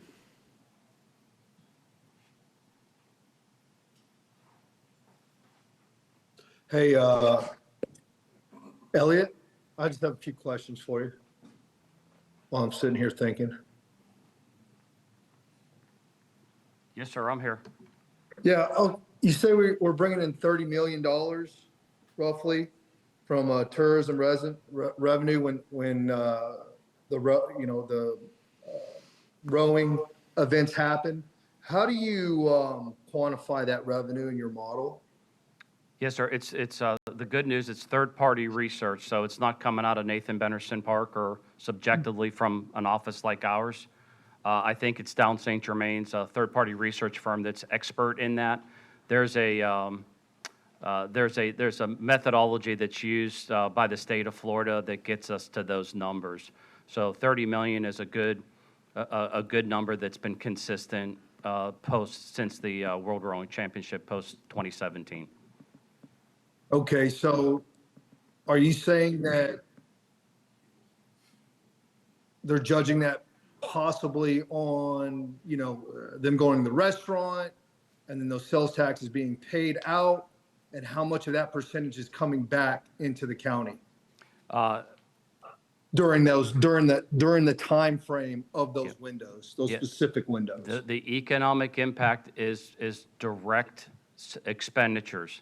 So that includes your hotel, your restaurants, your sales tax generation. Quite candidly, because where that sits, and like Commissioner Cruz had mentioned, the majority of the hotels adjacent to that course is on the Manatee side. Many people don't realize that the Even Hotel that optically looks like it's in Sarasota County is actually in Manatee County.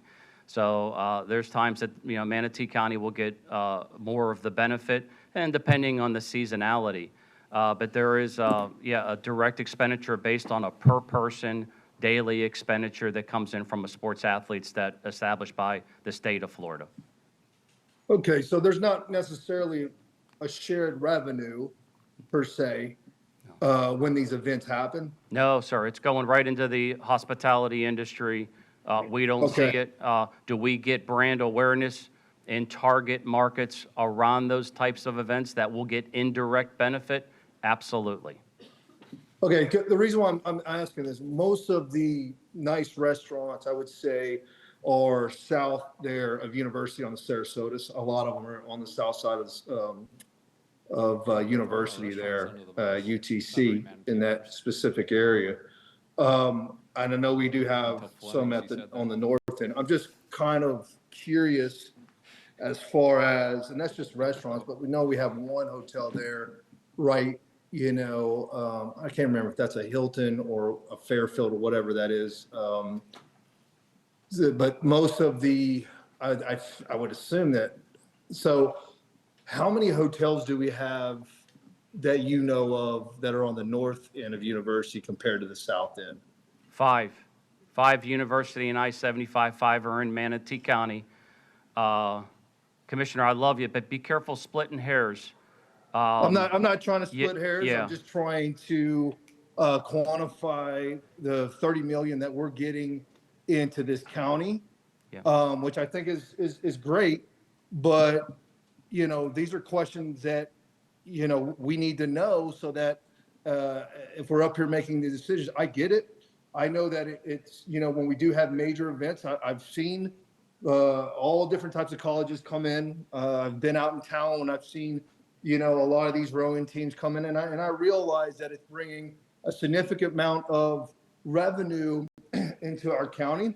So I'm just trying to quantify that. I'm trying to get to a point to where, within asking you these questions, to see what type of answers I can get from you, to see what knowledge base that you know exactly what's going on within these specific areas. No, thank you. That's why I'm asking you these questions. Yep, no, thank you. I'll say this about the sports segment. It's right around a $400 million industry for us, totaling a $2.4 billion tourism industry for Manatee County. It's the job of my department to bring in tourism in a moderate manner 12 months a year to sustain the hospitality industry that ultimately enhances the quality of life for the residents that live here. But we have to do that 12 months to be able to sustain those hospitality businesses. Residents alone won't sustain them. There's case study out there. So the assets like this help feed those hospitality businesses in non-peak leisure times. So that's why we have something that most coastal destinations don't have, is a very robust sports segment. And that's where the partnership with Sarasota is even that much more important, because we're sharing assets and sharing revenues, on a course like Nathan Benderson Park. So it really, really works. Premier Sports Campus, Visit Sarasota sponsors it, and they're going to get a little bit of economic stimulus from that in Sarasota County, depending on the seasonality, depending on how busy the hotels are in Manatee County. So it's very artistic, it's very fluid, but we feel like staff does it pretty well, and the partnership's really, really well. We even partner with Visit Tampa in Europe as well. So we have partnerships on both sides, and it's really important to our success. So what you're saying is that based on the 30 million that you're estimating that comes in year after year during these actual events, that's restaurants, that's shopping, that's hotel stays, that's everything that you are saying that we are benefiting from and the local businesses are being fed and things of that nature, correct? Correct, but and maybe I helped you misunderstood. 30 million is generated from that course. So just if you want, split it in half. 15 million is probably going to Manatee County. 15 million is probably going to Sarasota County. You know, the ratios changed a little bit, but that's the economic stimulus that Nathan Benerson Parks brings annually is right around 30 million. I mentioned Premier Sports Campus not far from where you live. Looks like we're going to be right around 50 million economic stimulus. Majority of that will probably be in Manatee County, but Sarasota's going to get some of that bleed, and that's okay. Got it. Okay. Sounds good. Thank you. You're welcome, sir. Good to hear from you. Commissioner McCann. I appreciate all your answers today. As you know, the problem is that the public isn't aware of all the things that are going on. And that's why I brought this up, because they need to be aware of all these things that are happening that are really good for the county. You know, the thing is, you know, they have questions, and, you know, the amount of money that we're talking about here is not that big. So the thing is that, you know, it's very important that the public knows everything we're doing so that they can understand what's happening with it. So that's why I asked you the questions today. Thank you. Education is important to what I do daily. I'm right with you. Sounds good. All right, we have a motion by Commissioner Siddiq, seconded by myself. No one else on the board. You can cast your votes now. Commissioner Bearden, how do you vote? Yes. Commissioner Bearden is a yes. And is approved 7-0. It is 10:40. We're taking a 10-minute recess. Come back at 10:50, where we will, God willing, finish up this agenda.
All right, we are back and continuing on with the items pulled from consent. We have 4 left.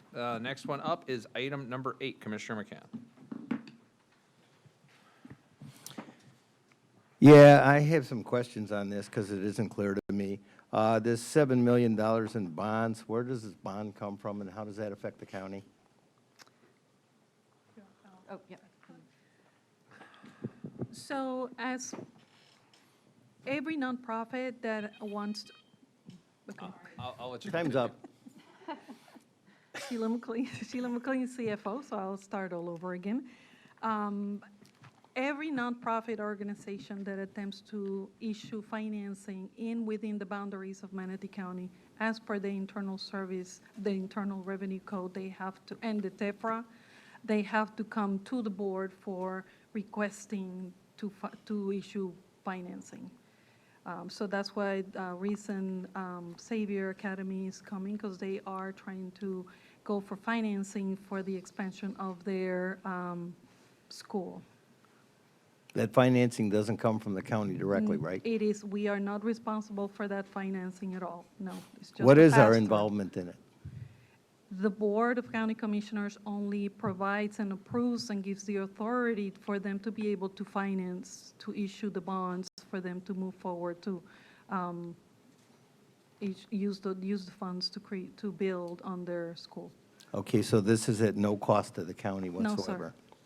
Okay, and, you know, does this have anything to do with the school board at all, since it's a school? I would let you answer that more. I'm sorry, the school board, the Manatee County School Board? No, we don't. Oh, I'm sorry. I'm Jody Batch. I am the business manager and administrator for Risen Savior and Risen Savior Academy. So no, we do get approval through the Department of Education as a private school here in Manatee County, but it does not go through the school board. Okay, that's all I have, thanks. All right, no one else on the board. I'll open this up to public comment.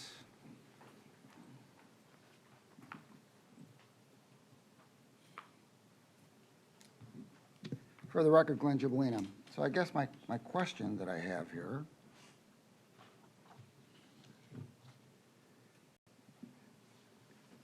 is that they want to use part of this money to refinance an existing debt. Now, this is through the Public Finance Authority Educational Facility Revenue Bonds, right? So that's where they're getting the money from. So I don't know why we're even involved in this. I would beg to differ with the answer you got from your CFO. They're pretty much a separate entity, and I guess, like they say, the school board hasn't signed off on it. I don't know why they would not be involved. My other question is, have they submitted an application yet? It's right there. It's an application process. So I don't know why we're even being involved in this. This is going through the Public Finance Authority Educational Facility Revenue Bond, which we have nothing to do with, and I don't think they need our permission for this bond. I have reached out to them to see whether other counties' boards had to approve their money or not. I have not received an answer yet, but I just find it strange that we have to approve a bond for a school for refinancing their existing debt. I could be wrong, so I will. I'll hold off till I hear back from them unless they can clarify it. I don't know if they can or not, but I'd certainly like to have an answer on that. Thank you. Thank you. Any other public comment in the room? I think there was a hand up, but they keep taking my Zoom away.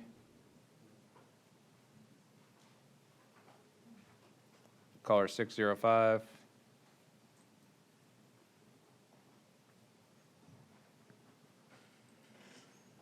Andrea Griffin, this was a concern I had, and I did speak to Mr. Gibolina about it yesterday, and I was under the impression that it was just a bond too. So I'm not totally concerned with it, but I just don't understand, like, even with the attorney working for the city of Bradenton, like, I'm starting to feel like we're starting to commingle a lot of stuff that we should not be into. And this is the second such thing being addressed in this very meeting. And I'm starting to get a worry box open here.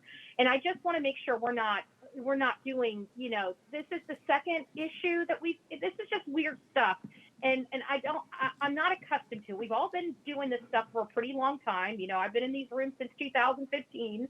So it's like, these weird things do creep up and there are legitimate purposes for them. We all know that. But this is starting to feel a little weird with the attorney, earlier today, and then now this $7 million bond. I'm not really worried about it, but I feel like we're kind of letting our tentacles get a little too far out is my concern. So thank you for addressing this. And if anybody can give us some guidance or explanation, a little clearer explanation would be warranted and appreciated. Thank you. All right, no one else is on the phone, nobody else was in the room. I'm going to close public comment. I'm quickly on the board.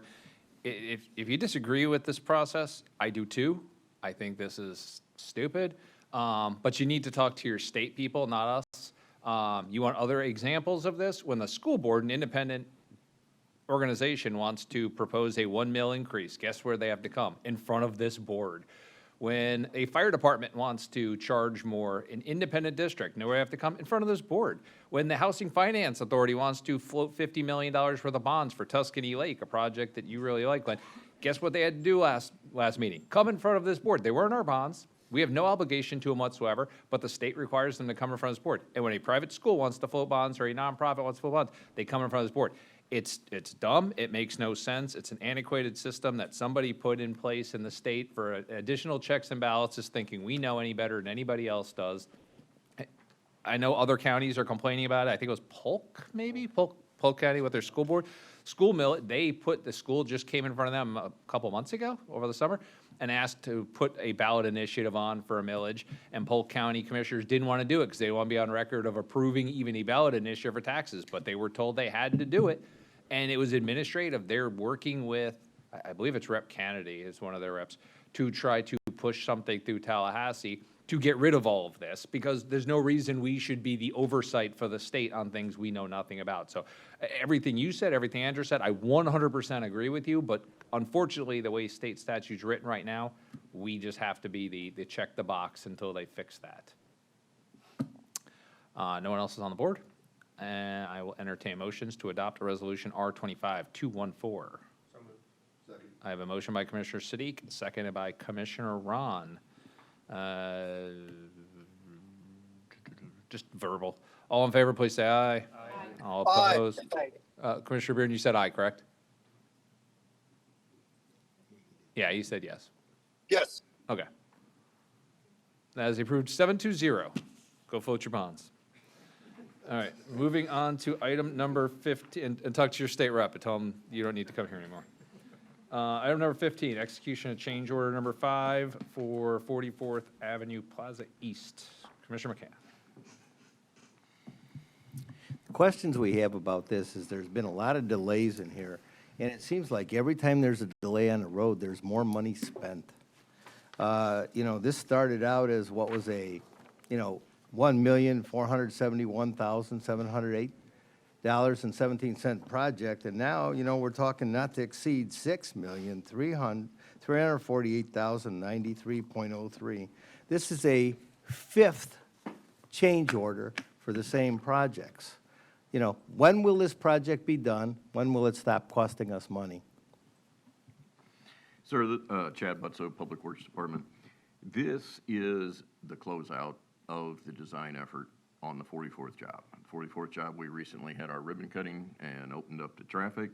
The scope that's within specifically the monetary amounts in here cover essentially two categories. Some last follow-on, essentially we call them construction phase services, where the EOR needed to provide design oversight and construction oversight and certification that the project was built according to the plans.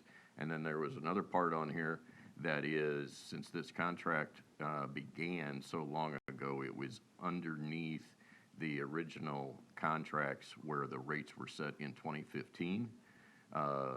The design contract began in the 17-18 time period because we fast-tracked the portion that was on the west side of I-75 to be built with the Braden River section. So that was why the design contract got started. So when you see numerous change orders, at least the first 2 and 3 were more on, first big one was to focus on getting to completion, 100% design, the part that was west of the interstate, and then we did other change orders when we progressed forward going on the east side of the interstate. But as far as there will not be another one, this is essentially in the contract world, we'd call it a change order and final. In the design world, it doesn't say that, but this is effectually that. We are done with 44th. Our contract in our future entanglements with HDR on 44th is complete with this payment. That's all I have. All right, I have no one else on the board. Open this up to public comment. Seeing none, no hands raised on the phone. I will close public comment. I'll entertain motions for approval. Move to approve the execution of the change order. I'll second it. I have a motion to approve by Commissioner Siddiq, seconded by myself. All in favor, please say aye. Aye. All opposed? That is we just did it verbally. That's approved unanimously, 7-0. Moving on to item number 24, execution of construction and maintenance agreement with the Lakewood Ranch Stewardship District for Silver Falls Run right-of-way improvements. Commissioner McCann. My question is here, the purpose of a stewardship is to actually build the infrastructure, maintain the infrastructure. Why do we want to take over the road, and what will it cost us?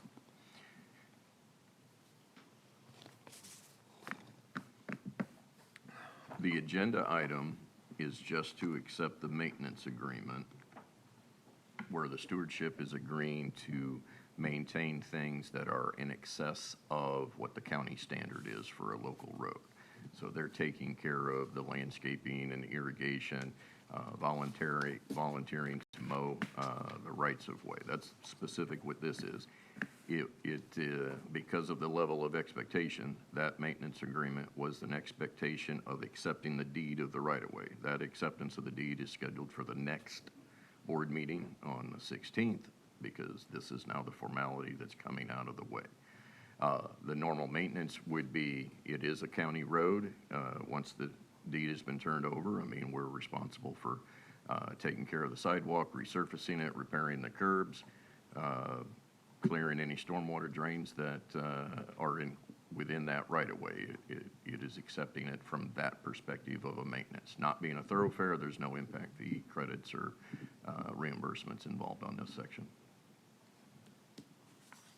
Are we required to accept it?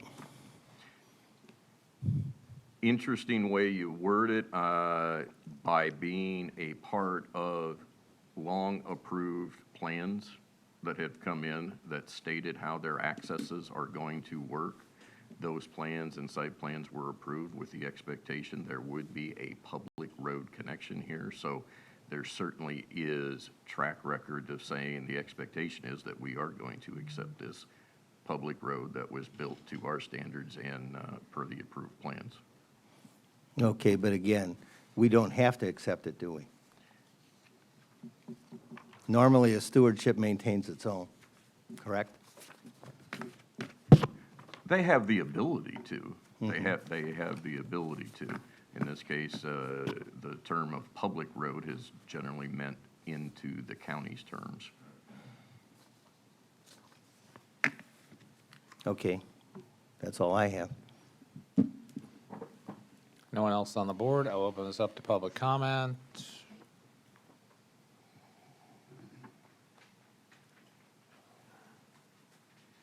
For the record, Glenn Jablina. Stewardship, I mean, the special district, I mean, that's the whole idea, is not to burden the taxpayers with their roads. I mean, I don't get it. Are we maintaining the Crossland Road? Are we currently doing that? Can you tell us if we're? Yes. We are, okay. So this special part here, they want to add that onto the burden of the taxpayers. I mean, when does it stop? Why give them a special district at all? If we're going to maintain the roads through our tax dollars, then why even do this? Then we should be able to get the impact fees and so forth. But the whole idea is when you vote for a special district, they're basically telling you guys, take a hike, we'll take care of everything ourselves. And now they come back to the table and go, well, we want to take care of everything, but I don't know. I think it's a bad deal for us. Thank you.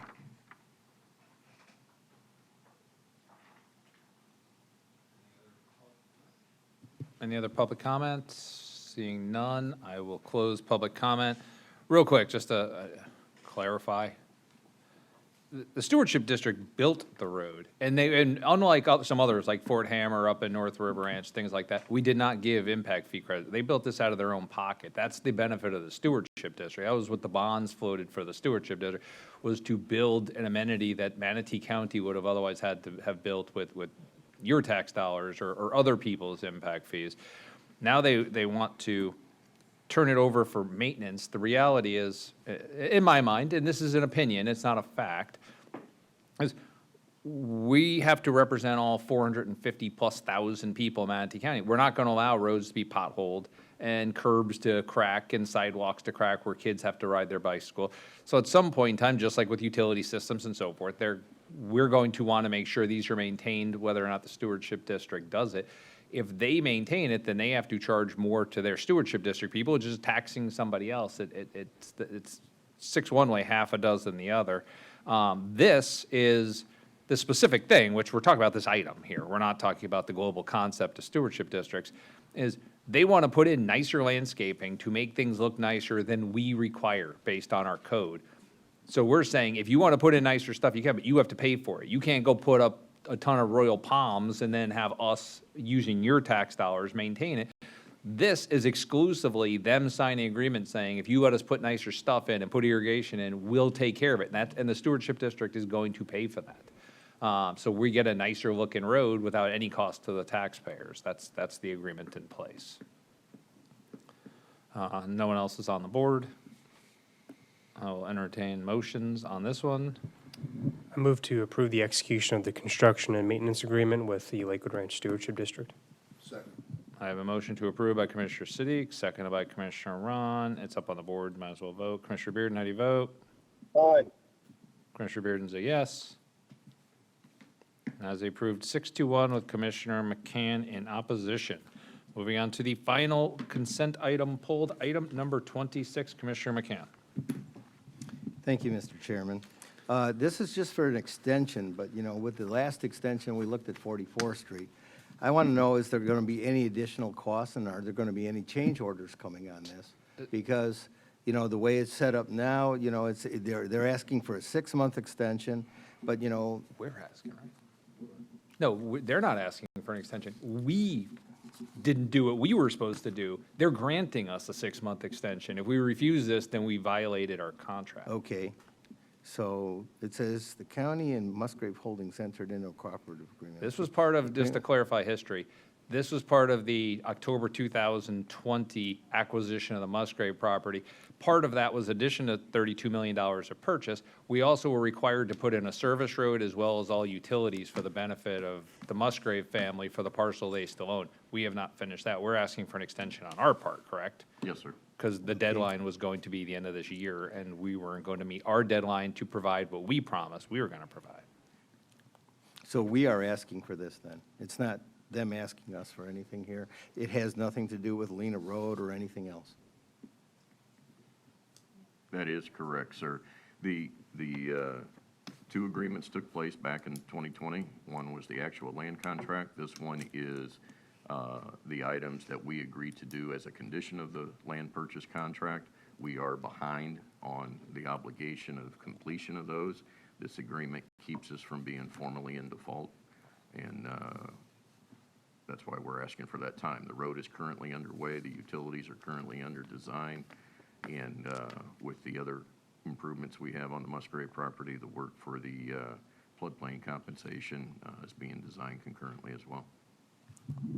Okay, thanks for the clarification.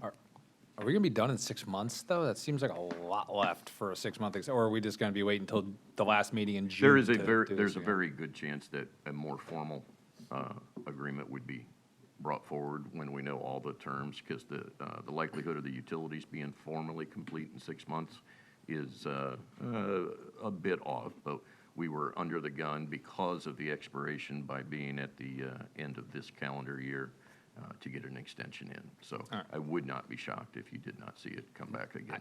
I would be shocked if we don't, and I'd question why it's taking so long for all the rest of our utility stuff if you bang this out in 6 months. Okay, open this up to public comments. Seeing none, I'll close public comment. No one's on the board. I will entertain motions for item number 26. Motion to approve? Motion to approve by Commissioner Ballard, seconded by Commissioner Siddiq. You can cast your votes now. Commissioner Bearden, how do you vote? Aye. Commissioner Bearden is a yes. And that is approved 7-0. And we are done with consent, and we already did presentations upon request. The only regular item was deleted from the agenda. I guess there was no update on the block grant. So we're moving on to the pseudo commissioner agenda items, which neither are really commissioner agenda items. I'm going to jump ahead to item number 33 since we have staff here. This was put in under my name just due to a timeline issue, but you can go. It's not me. I don't even, I'm not going to speak on your behalf. Okay. Thank you, Commissioner.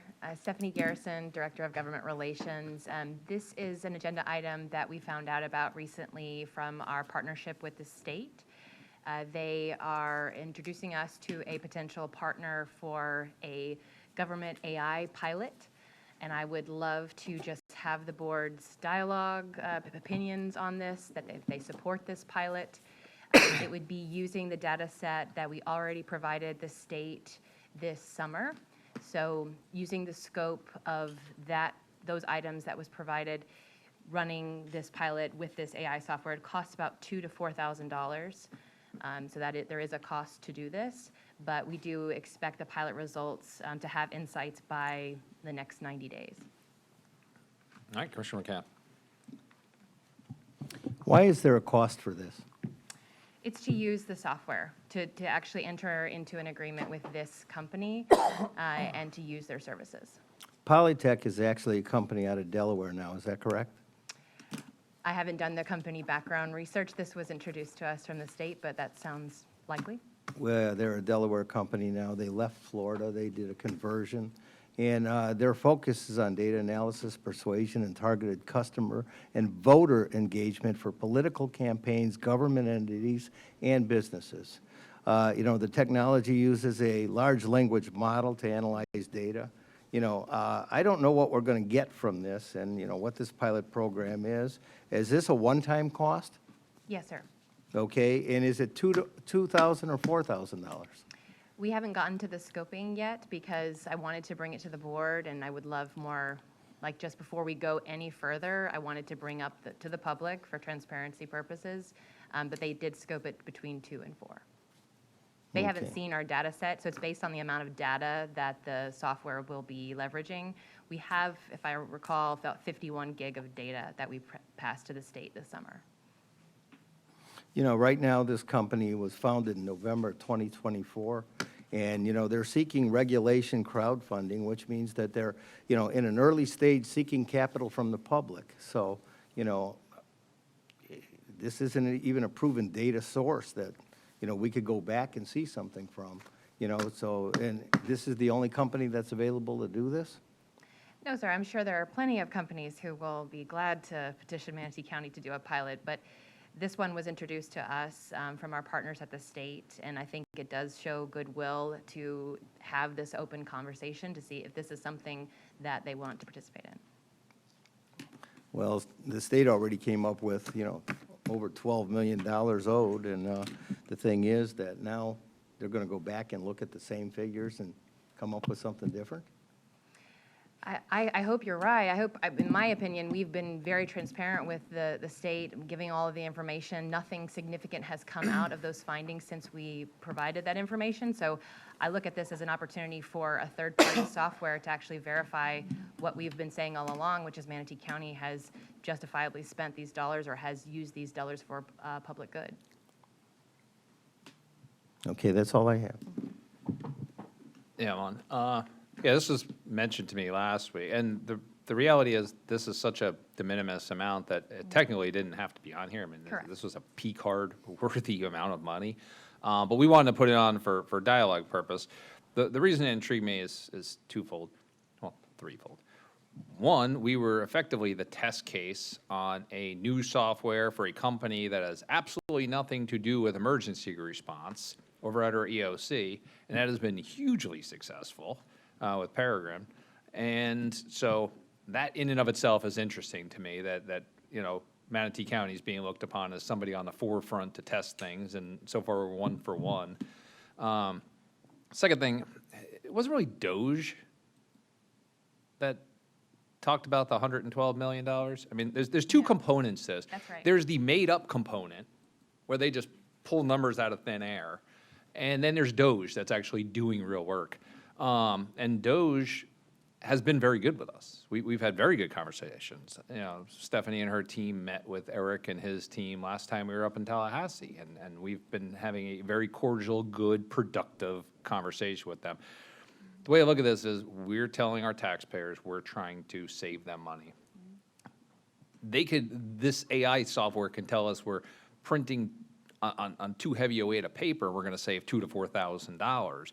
I mean, there's almost no scenario it's not going to recommend something that's going to be a cost savings above and beyond the cost to it. If we're trying to meaningfully adjust our budget, we're trying to meaningfully look at ways of saving money, we should look at every option available. We want to stay in good graces with Doge. We're currently in good graces with Doge. We're looked upon as a forefront, forward-thinking community because of the EOC. And because of how quickly and responsive we were to them previously. This requires no additional staff time because they already have the information. Right. It requires virtually no meaningful amount of money to do this. And you have to assume there's going to be a net benefit to the taxpayers above and beyond the cost. Worst case scenario, it's $2,000 to $4,000 less than learned.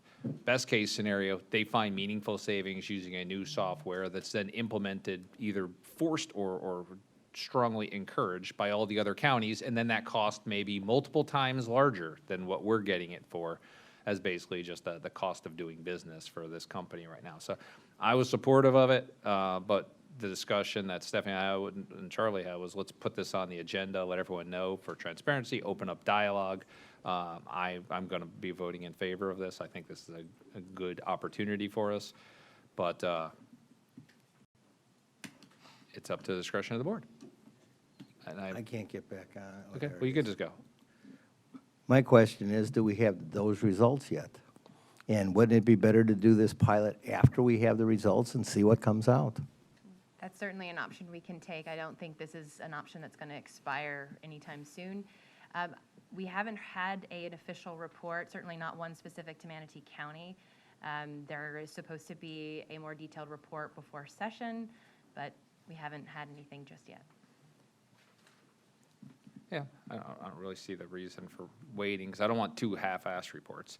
I don't want a Doge report, but it's like, it's going to tweak based on this new thing we're doing. I'd rather have a complete report, an actionable report, that if this is 90 days and it's early December, we're going to get this by, call it, end of first quarter kind of thing, which gives us more than enough time to absorb, digest it and utilize it for a budget season. That's right. I'd rather have the complete report and use every available option we have to get it. Commissioner Bearden, your hand's raised. Yes, thank you, Mr. Chair. I just want us to proceed with caution when we're dealing with AI platforms. This being a brand new company as well. The other issue that we need to talk about is security protocols. Okay, if we're having them come in and do what they need to do, what type of security protocols are we going to have in place? I don't know if you guys saw it, but a few months ago, MIT came out with a report that said 95% of companies, and we're talking investment of between 30 to 40 billion dollars, did not see an ROI when utilizing AI platforms. So with that being said, I just want us to proceed with caution and with the companies that we allow to come in to utilize us as a guinea pig, quote unquote, to help them in a sense to leverage us as a pilot so that they can sell this to another county or another city, okay, with the aspect of them utilizing a big county such as us. We have 460,000 residents in this county, so I just want us to proceed with caution, and I want to know what our security protocols are before I proceed with anything. Thank you, Mr. Chair. Thanks. And just to clarify, they're using information they already have. That's Like, they're not correct, coming Commissioner. into this building or accessing our software. They have this information already. They're just Well, feeding it. They do not have the information yet because I wanted direction from the board, but I have it in a SharePoint file. These are documents. Sure. So these are documents. It's these are information they used up in our conference. Correct. Yes. We would provide access to documents, much like we provided the state access to documents. There is one small caveat. There is several boxes of records that the clerk has that's only on paper. They won't have access to those because they're not digital. So it's a fraction of the amount of files that we've had. But as far as I understand, if the board is supportive, we would then go through our normal security process. I've already, brought Drew in. He's aware, our director of IT. So we would go through the normal due diligence as we would with any kind of software that the county acquired. And it's all public record. And it's all public record, yeah. So we're just making it convenient for them to get access to anything that they already had. Correct. Access to. Okay. Commissioner Rowan. Thank you, Mr. Chair. Stephanie, you're just coming before us today to get some direction. Any contracts or anything like that would come back before us Absolutely. to be vetted at that time? You're just looking for direction. I'm just looking for a direction. Frankly, it's been such a public item out for discussion that having your support in the public, allowing public comment, I think it's a good idea for us to proceed just very transparently. Mr. Chair, are you looking for an action, or do you just want to say, keep marching like you're marching? I believe this was more for dialogue, but you wrote the agenda item. Yeah, I'm just looking for your input. I technically didn't put in a motion, but if you wanted to make one, that would be more I think it's more just like an informal, unless you want formal, direction to staff to continue moving forward towards a contract for this, that would then come back in front of us for a Yeah, final we're going vote. to see this thing again. Yeah. Yeah. So I don't know if we need a vote on that. I mean, again, it's below the threshold of being able to do it without a vote, so us giving you direction to get Yeah. a contract you could have done without our direction is meaningless. And we can certainly bring back for a presentation if there are specific questions for the company, we can bring them into. Okay. Tal, were you? Just to briefly say I'm in support of it. I've had a number of conversations with Stephanie about the scope, what they're asking for. It's quite vague, but I'm certainly open to some creative thinking on their part.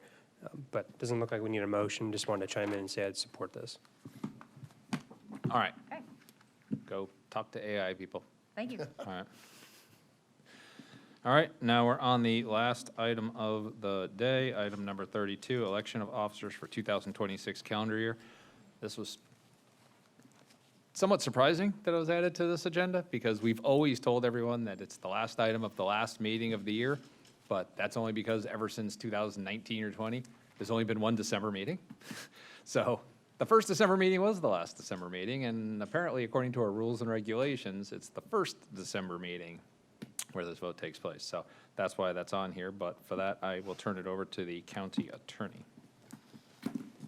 Thank you very much, Mr. Chair. I appreciate the opportunity to assist you in making nominations and selecting the new officers for the calendar year 2026. So just I'll go over a couple of my suggested rules that you abide by in this process. If you don't like these, we can have a dialogue about how you'd like to handle it, but it's similar to how we've typically handled voting for advisory board positions. So I can we'll go seat by seat with nominations and voting for each seat separately and sequentially. I'll first call for nominations. Any commissioner can make a nomination and no second is required. Once there are no further nominations for a particular seat, I will close nominations absent no objection. There's no need for any motion to close. After nominations are closed, the board will have an opportunity to engage in debate. And once there is no further debate, we can proceed to voting. Each commissioner gets only one vote per seat. Voting on nominees is in the order that they're nominated. And voting would be by raising hands, please, and anyone virtually would be asked to verbally cast their vote. I suggest at this time you open this up for public comment and allow the public to provide any input on the appointment for the board, the Port Authority, and the Tourist Development Council at this time. All right, I will open up public comment for all of these votes, so you get one shot. Well, I'm not going to open it up every single time for second and third chair. I mean, get it, I yeah. get it. So I couldn't make a public comment on the last issue? I did have some questions on that. Did you? I mean, we didn't vote on it, so it's pretty flexible. If you want 3 minutes to talk about the last issue first, go ahead, and then you have 3 minutes for this one. Okay.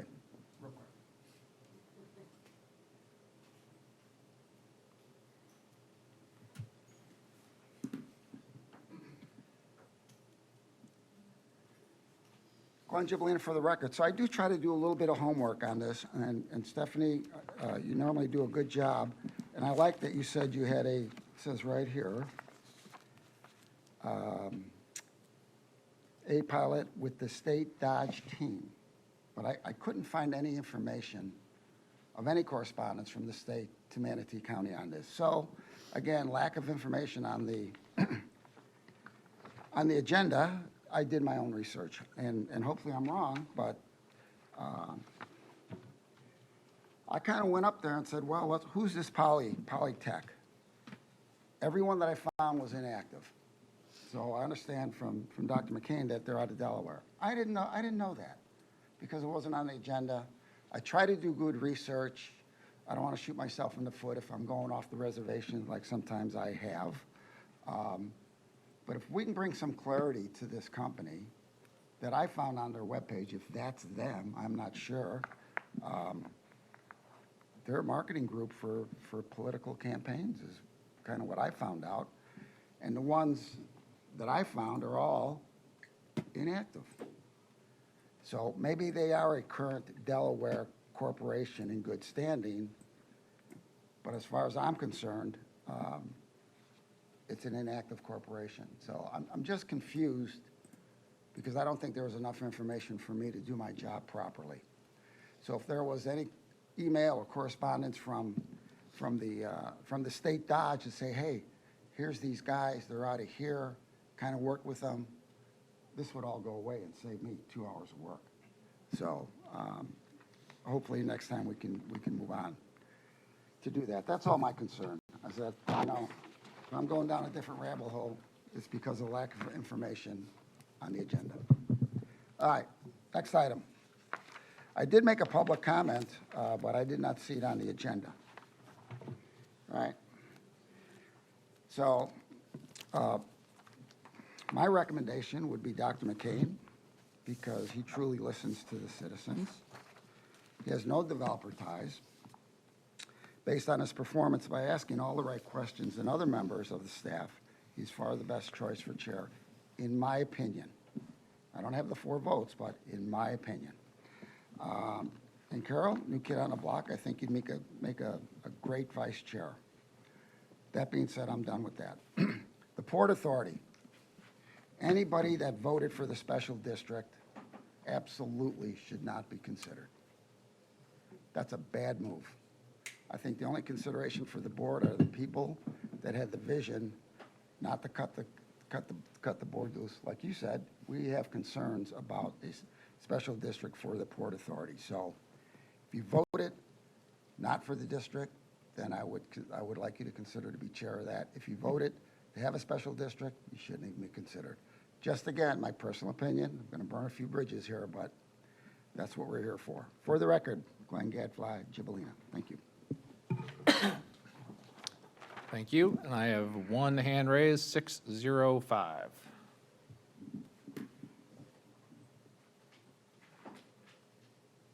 Andrew Griffin, Manatee County. I'm I'm right there with him for the chair and the vice chair, but for the chair, I know that his dig was a direct,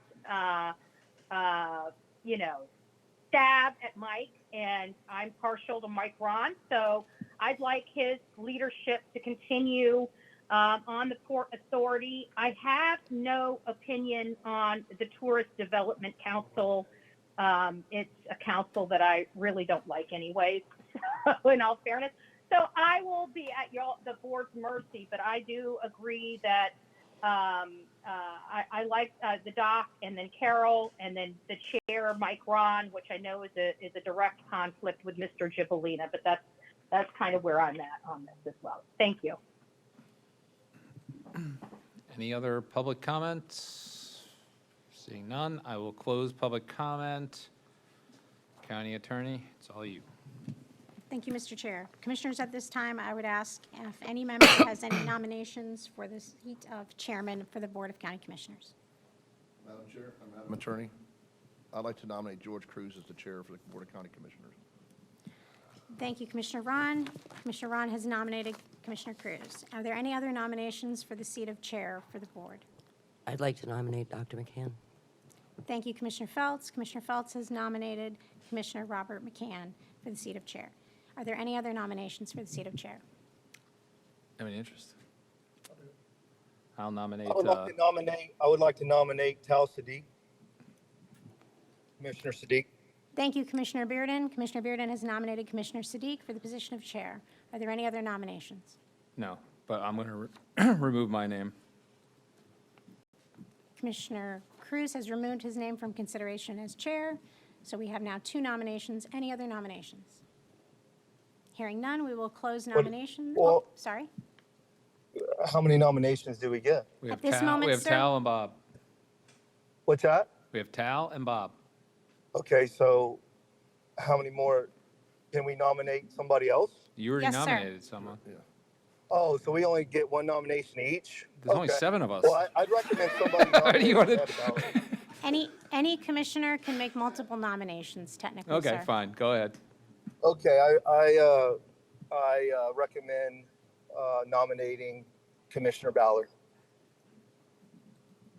Commissioner Ballard. as well as Commissioner Phelps. And we all understand how math works, Jason. We know what you're kind of trying to do. I'd like to decline. Commissioner Feltz declined. I'm also not interested in. Commissioner Ballard declined. Do you want to go for Mike?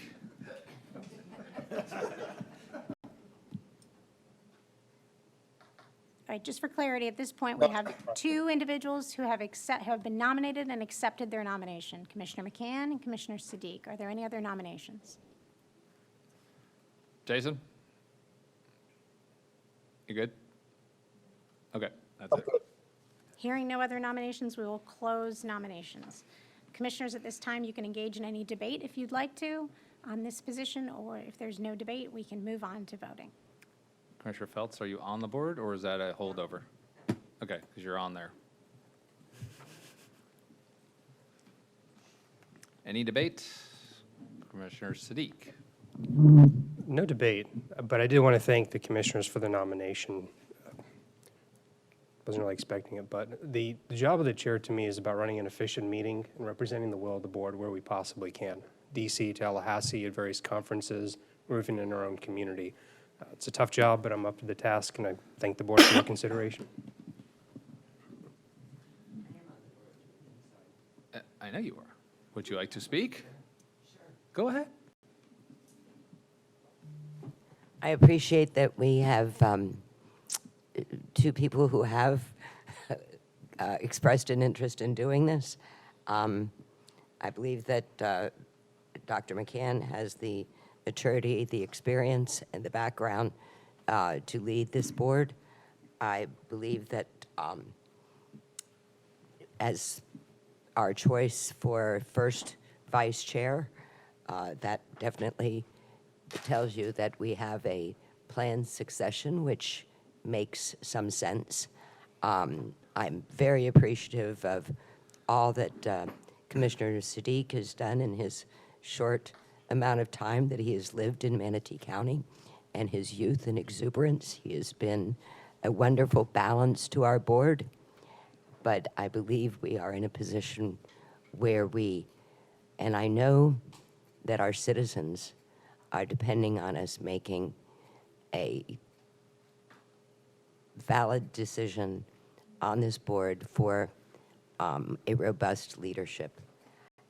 I also appreciate Commissioner Cruz declining, as it is time for us to move on and see what we accomplished with the new makeup of the board.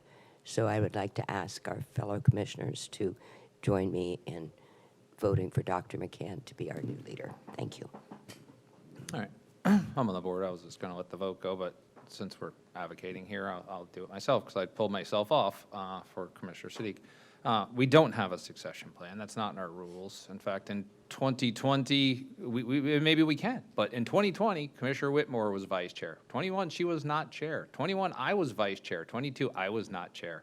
In 22, James Satcher was vice chair. 23, he was not chair. Last year, Commissioner Ballard was chair. This year, she is not chair. In fact, other than Mike moving up from vice chair to chair, nobody in the history of my time on this board, and this is now my 6th vote for this, nobody's ever moved up from vice chair to chair. That's not what our rules are. I mean, I get it, and I'll be more than happy to say we should have these votes every other year on even years immediately after elections and set up 2-year voting to allow for a vice chair to prepare. I'm more than happy to have that conversation, and I agree with it, but that's not what we have in our rules right now. The reason I support Commissioner Sadiq, the reason I was willing to take my name off for this is because it's one thing to be a chair 3 times a month for 2 regular meetings and a land use meeting.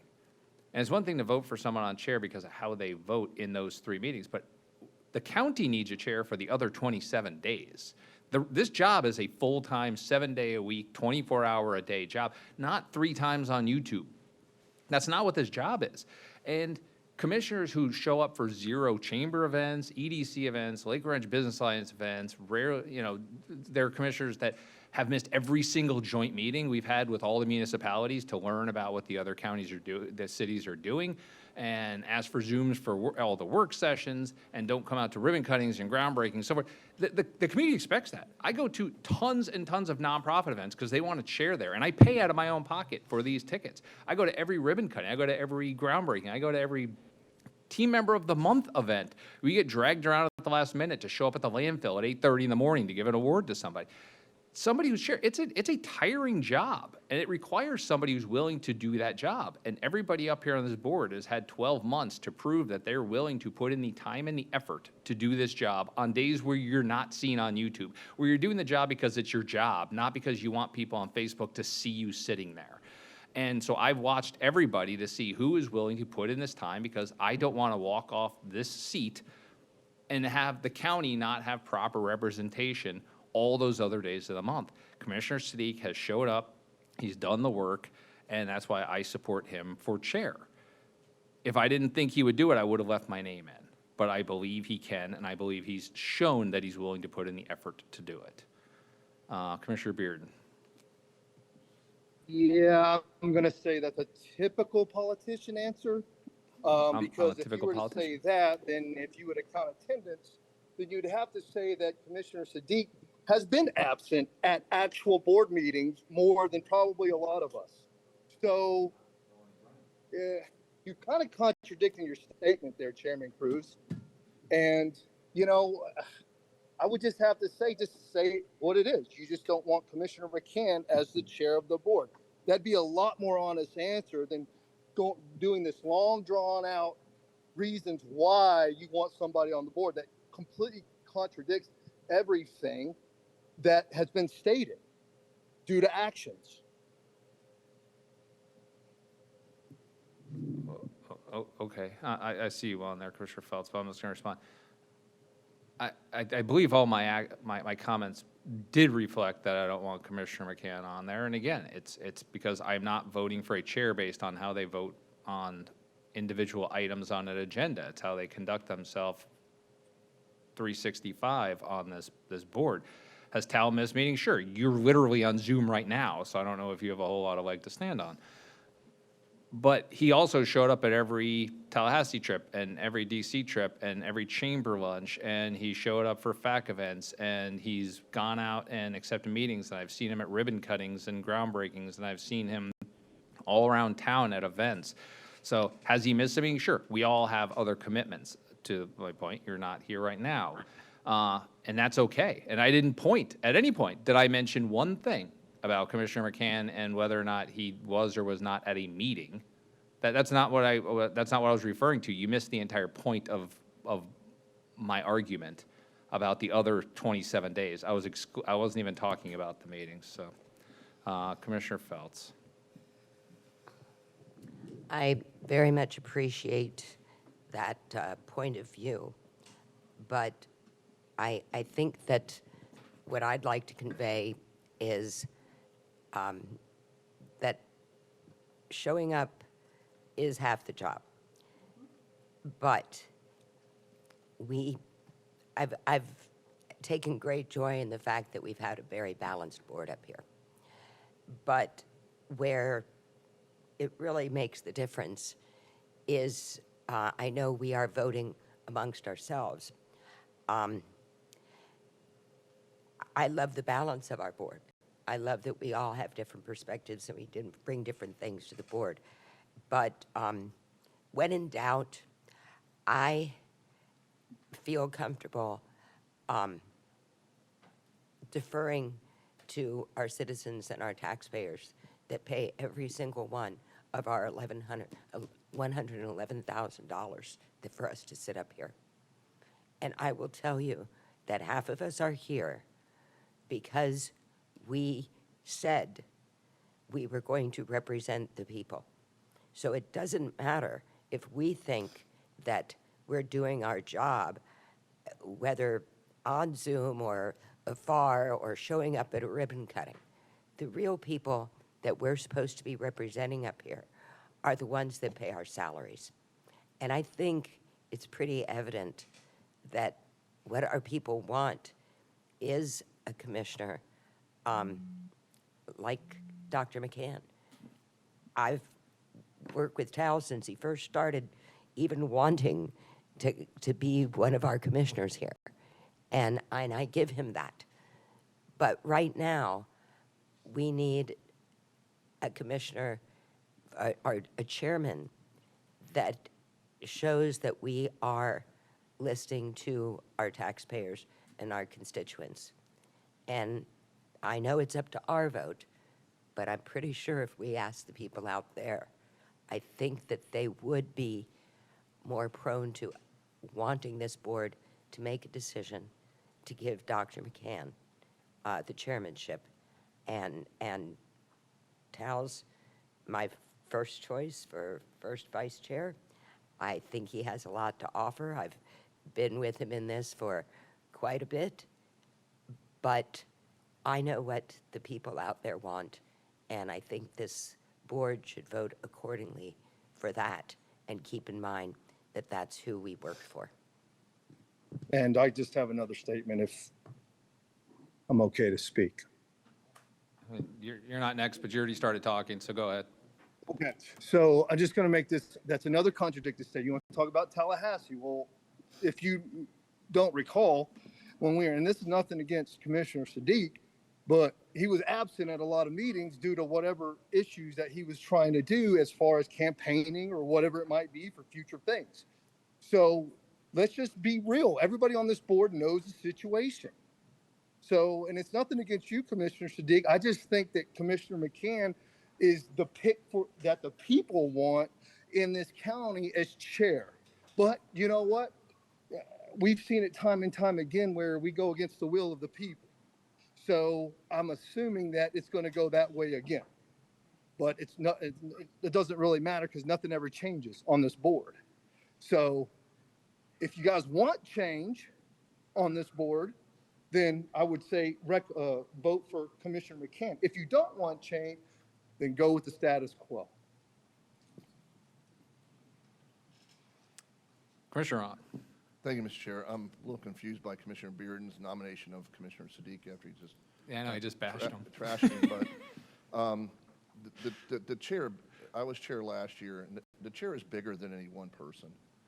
The chair represents the county as a whole and runs these meetings and helps set agenda with the county administrator, and also has a great working relationship with the deputy county administrators and those directors also.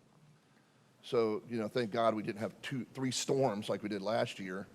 And it was difficult last year. I mean, being a chair, you have to be at everything. And I'm not, and I'll vote how I vote, but being chairman, you are required, it is your duty, not an opportunity, not a decision, not whatever, to, when the people call, you there.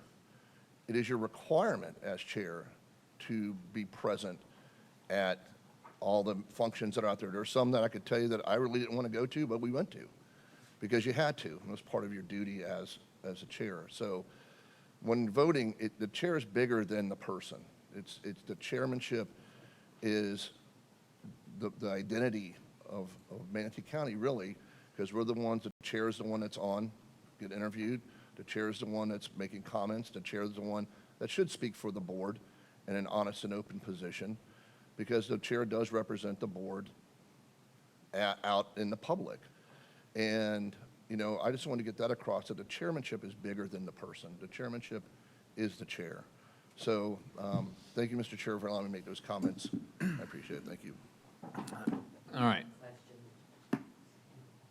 Okay, what's your question? And then we'll vote. I just wanted to ask Commissioner Siddiq, should we elect you as chair, would you continue to utilize your aide that is not a resident of Manatee County, or would you foresee any need to adjust that? And I know with technology, you've got this down. There's not been any problem. I would just want to know, if you're chair, would you consider any change in that setup? Or that, you know, I think that there's been no problem, no, but as a chair, we do kind of rely on our chair's aide that does a little bit more. And would you consider any changes to that? Should we nominate you as chair? Can I quickly answer? I know you're asking him. I'm addressing Okay. Commissioner Siddiq. Sure. Maria's done a fantastic job, brought in a lot of great experience, and she's shown you can, I mean, we're both young. We just live in a different world with remote work, and I think that's actually been more cost-effective for the county. But I think, we're just making stuff up now, but we do have a good chair aide, we have a great chair. We have a great aide to the chair in Dana, and I think she's going to do a fantastic job supporting the aides and continuing in that role. But of course, I'll have Maria working for me in the future. And a lot of the residents in my district have had some pretty good experiences with her. Okay, no one else on the board? Pam? All right, hearing no further debate, we can move on to voting. As Commissioner McCann was first nominated, we'll call for any votes for Commissioner McCann. Can you please raise your hand if you're voting in favor of Commissioner McCann? Yeah. Commissioner Feltz, Commissioner McCann both have their hands raised. Commissioner Bearden has his hand raised on the Zoom. Well, his hand's been raised for 10 minutes. Oh, I'm sorry. You're just going to have to, Jason, you're just going to have to chime in regardless of where, just make sure. I vote for McCann. Okay. Thank you, Commissioner Bearden. And any votes for Commissioner Siddiq, please? All those in favor, raise your hand. We have 4 votes, Commissioner Ron, Commissioner Siddiq, Commissioner Cruz, and Commissioner Ballard. Congratulations, Commissioner Siddiq. We'll move on to the position of first vice chair, and I'll call for nominations. I nominate Commissioner Ballard. I nominate Commissioner McCann. And just for clarity, Commissioner Cruz has nominated Commissioner Ballard. Commissioner Feltz has nominated Commissioner McCann. Any other nominations for first vice chair? I've held that position. I'm going to decline. Commissioner McCann is declining his nomination. The only nomination for first vice chair is Commissioner Ballard. Any other nominations for first vice chair? Yes, I nominate Commissioner Bearden. Commissioner Bearden has been nominated by Commissioner McCann for first vice chair. Any other nominations for first vice chair?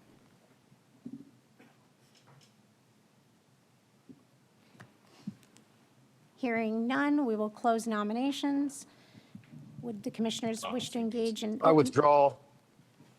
Oh, Commissioner Bearden has withdrawn his name from nomination. I had already closed nominations, but I will reopen it to see Okay, if just anyone. nobody vote for Jason.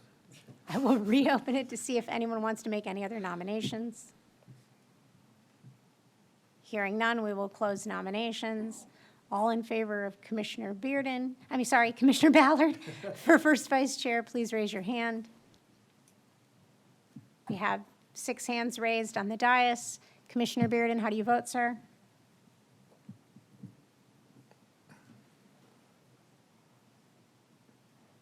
Doesn't matter. He's required to vote if he's present. No. Okay. He'd rather have nobody than you. Just, Okay. all right. I'd rather have somebody that has a conscience for the people of Manatee County. Oh, that. Okay. Congratulations, Commissioner Bearden. Ballard. Ballard, forgive me. You gotta get it Forgive me. right. I'm sorry. It's because I have it. Forgive me. And it's Forgive me, Commander. Commissioners. Commander Ballard. Get it right. I'm sorry. It's because I'm using initials on my cheat I've sheet. done it so many times. My mistake was putting them next to each other. Yeah. So we'll move on to the next position of second vice chair, and I'll call for nominations at I this time. nominate Commissioner Cruz. Commissioner Siddiq has nominated Commissioner Cruz. Any other nominations for second vice chair? I nominate Commissioner Ron.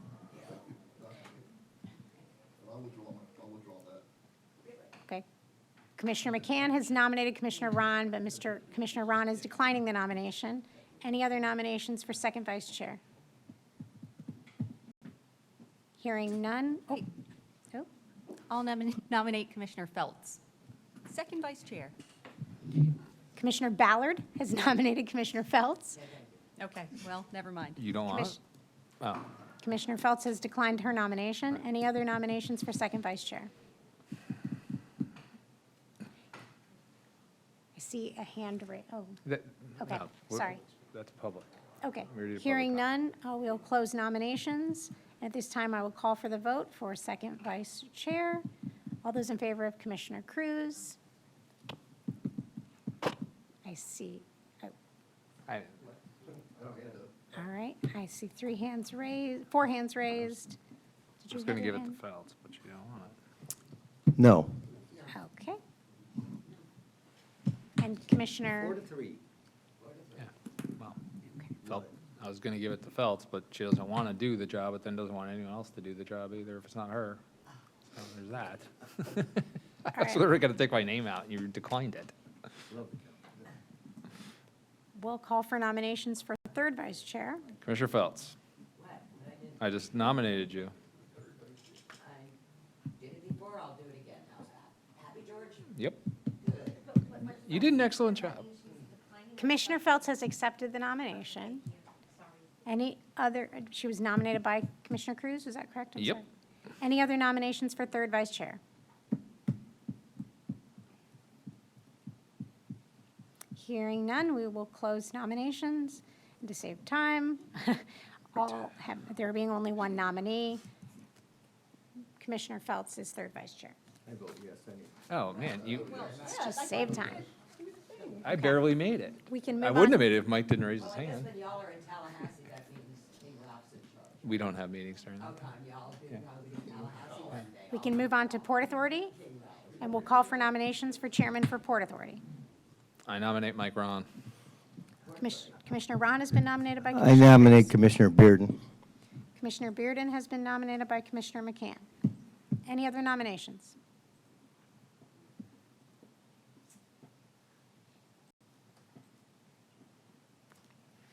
Hearing none, I will close nominations. Is there any debate on the topic?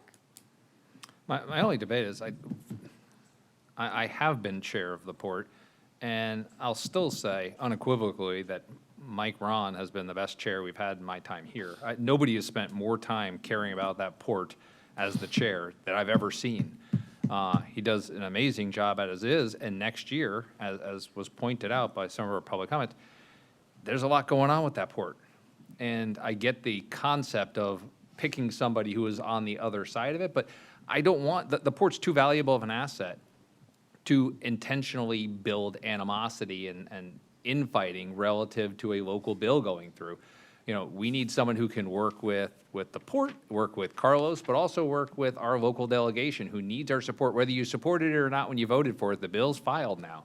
And we're asking for their help to get appropriations and to move policy forward. They're looking for our help to get their stuff through. Commissioner Ron can do that. Commissioner Ron already understands the port. Commissioner Ron already has the relationships to help move that forward. So, you know, I think he's done nothing this year to lead me to believe he's not going to continue to be a good chair, and I think he will do us all a good service as well as the state and our delegates a good service in terms of whatever may happen relative to that local bill. And I'm on the board. Yeah, and so's Tal. You're after Tal. I'll Okay. concur with a lot of those arguments, and by way of an example, when we were up in Washington lobbying for the county, you know, Mike was just running around for the port, I mean, everywhere you could imagine, because a lot of port policy is federal policy tied up in that sphere. Locally, while I was certainly on the other side of a vote for that local bill, I've had a number of good conversations with our delegation to at least soothe some of my concerns. So I have no issues with that going forward, and with Mike being the chair, I think he's, in my short time, certainly been extremely engaged and seen by certainly the BOCC and port staff and our legislative delegation as a leader for the port. So I'm happy to support Mike. Commissioner Bearden. And here's why I'm not going to support Mike. He brought a bad deal to the port. We almost purchased, or, you know, we voted it down, thank God, but a $20 million piece of contaminated land that's across the way. Okay. The other thing I'd have to say is that, you know, there's different motivations behind everything. And it's based on my opinion that I feel as if he's trying to be the next executive director of the port. So is he really looking, when he's bringing these proposals, a special district and things of that nature through the port, is it in the best interest of the Manatee County taxpayers? Now, that's of my opinion, okay? So, you know, I'm just going to throw that out there. I don't know if he is the guy for the job, and I'm sorry, Commissioner Ron, you know, we disagree on a lot of things, right? But I'm going to have to say that I don't know if it's going to be in the benefit of the port of Manatee County to have him as the chair. That's all I have. Thank you, Mr. Chair. All right. And just to clear up the timeline, Commissioner Ron was not the chair at the time of that contract. In fact, Commissioner Ron was the chair at the time of the termination No, of he that was contract. not. He wasn't. But did not that issue come up? You were gone. You weren't here. You were away when we came up with that vote to purchase, that it came about to purchase, that we shot it down. You weren't at the meeting. Okay, that's the meeting I'm talking about. Okay, so he was there because he was the chair and he was arguing his point on the reasons why he believed that we should purchase that piece of land. All right, Commissioner Ron. Thank you, Mr. Chair. Commissioner Bearden's point, one, when that was first brought in front of the Port Authority, I was not chair. The second time I was chair. As chairman, you're required to bring things that you like or don't like in front of the board. No matter if I supported that purchase or not, it was voted down. I have no intentions or no want or desire or whatever to be executive director of a port. I don't have the experience. I don't have the background or anything like that. So I just want to make Seaport Manatee the best possible port it can possibly be, not only for this region, the state of Florida, but the Southeast United States. This port is becoming a port of significance. It's one of the fastest growing ports in the country. And I appreciate the support of Commissioner Sadiq and Chairman Cruz. Thank you. All right, no one else is on the board. Pam? We'll call for the vote at this time. All those in favor of Commissioner Ron for port chair, please raise your hand. We have 5 votes: Commissioner Feltz, Commissioner Ron, Commissioner Sadiq, Commissioner Cruz, and Commissioner Ballard.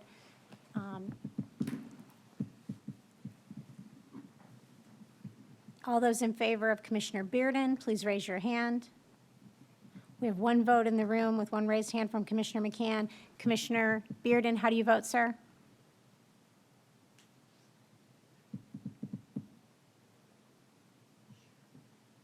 Nay. I'm sorry, sir, I need to know whether you're voting for Commissioner Ron I or said no. yourself. Are you voting for yourself, sir, or for Commissioner Ron? Yeah. No, I'm voting against myself. So are you voting for Commissioner Ron, sir? No. It's a nay and a nay. 2 nays.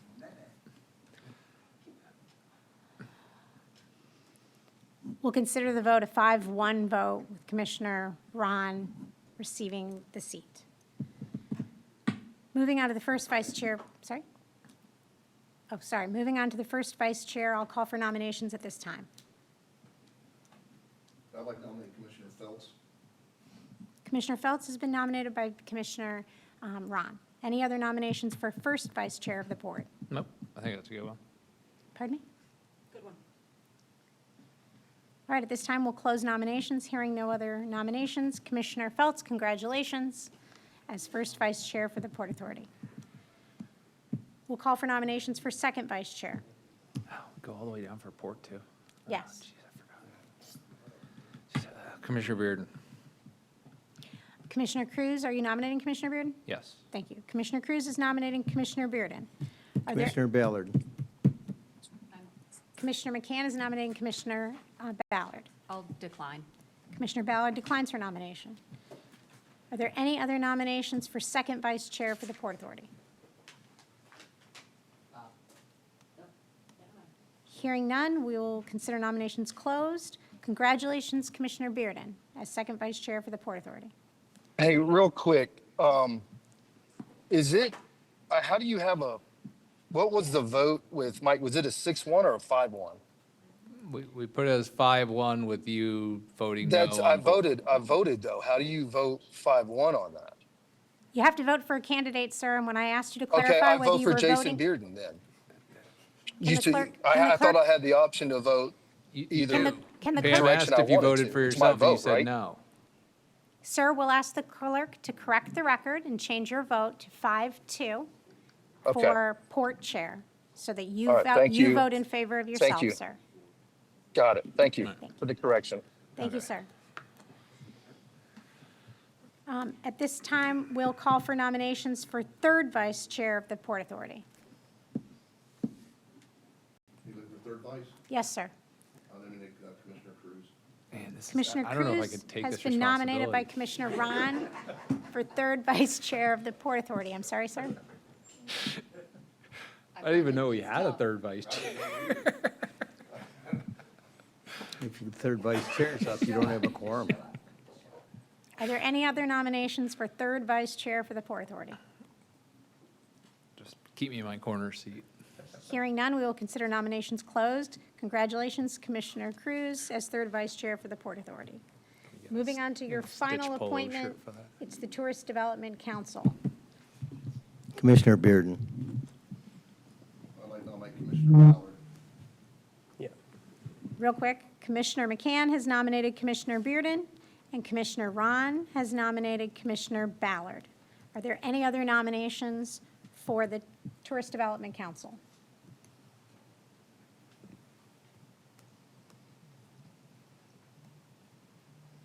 Hearing none, we'll consider nominations closed. I'll call for the vote.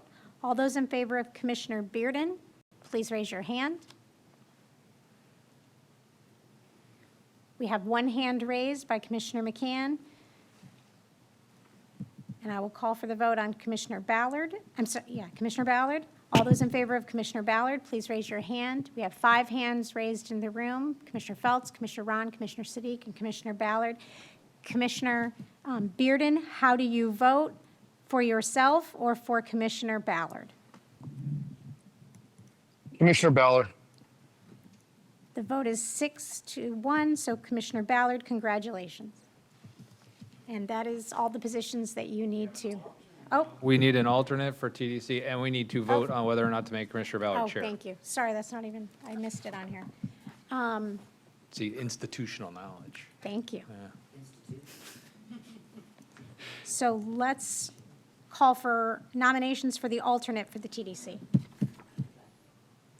You would like that? Commissioner Feltz. Commissioner Cruz has nominated Commissioner Feltz. Any other nominations for the alternate for TDC? close them. Hearing none, we will consider Okay. nominations. Oh, sorry. Is that Commissioner Bearden? Oh, hold on. Okay, give me one sec. Hold on, I just gotta. Yes? Commissioner Bearden, did you have something to say, sir? I'm trying to determine whether to close No, nominations. no, I don't. Okay, sorry. So we'll consider nominations closed. Congratulations, Commissioner Feltz, as the alternate to the TDC. And at this time, you need to select who will serve as chair. Yeah, I'll make a motion to appoint Commissioner Commander Ballard as Chair of the Tourist Development Council for 2026. Okay. We'll call for the vote. All those in favor? Commissioner Siddiq. Sorry. All those in favor, say aye. Aye. Any opposed? Nay.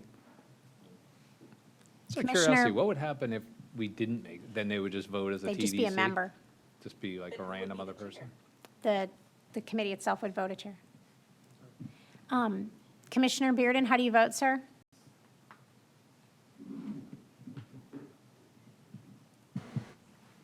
He's off Zoom. We'll consider Commissioner Bearden absent from that last vote. So it's a 5-1. Congratulations, Commissioner Ballard. That should be it. That should be it. All right, do you want to just run them through, just so we have a clean record of, that was a lot. I can.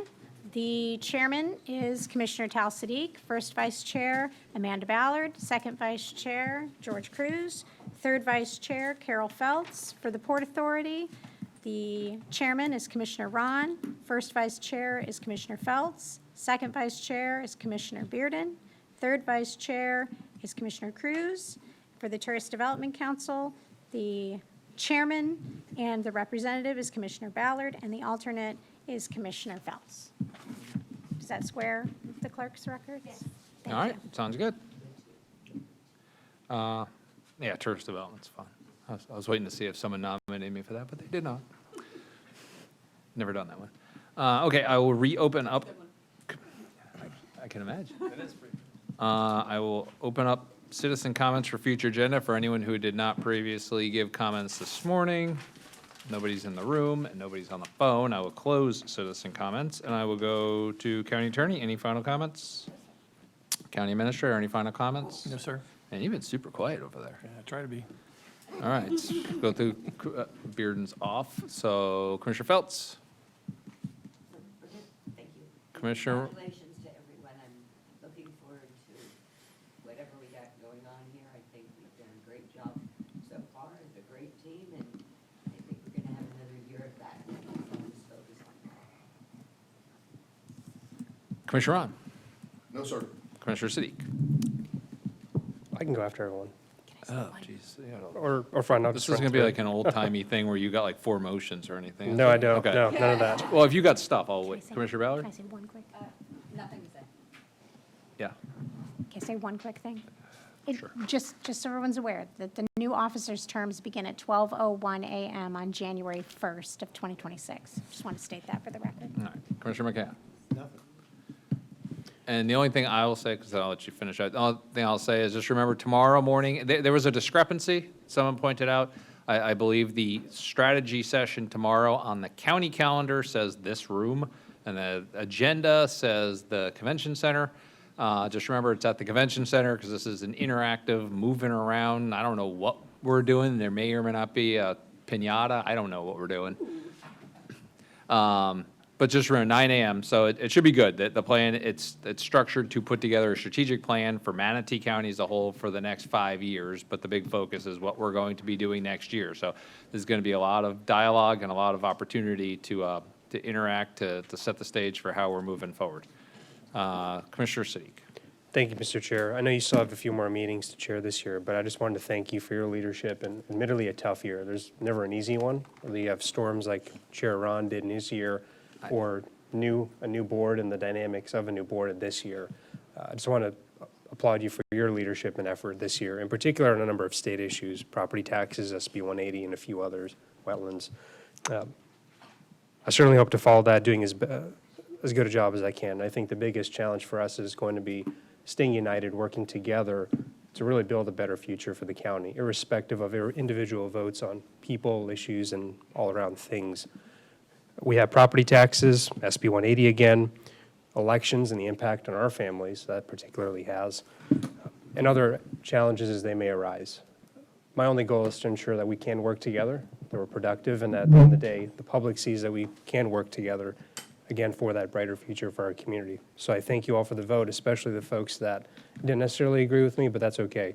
I think the public would rather, and I actually appreciate that more than us just going 7-0 on all things. So thank you very much. I do have one item of information. There is a hearing for a preliminary junction on December 19th at 9 a.m. on SB 180.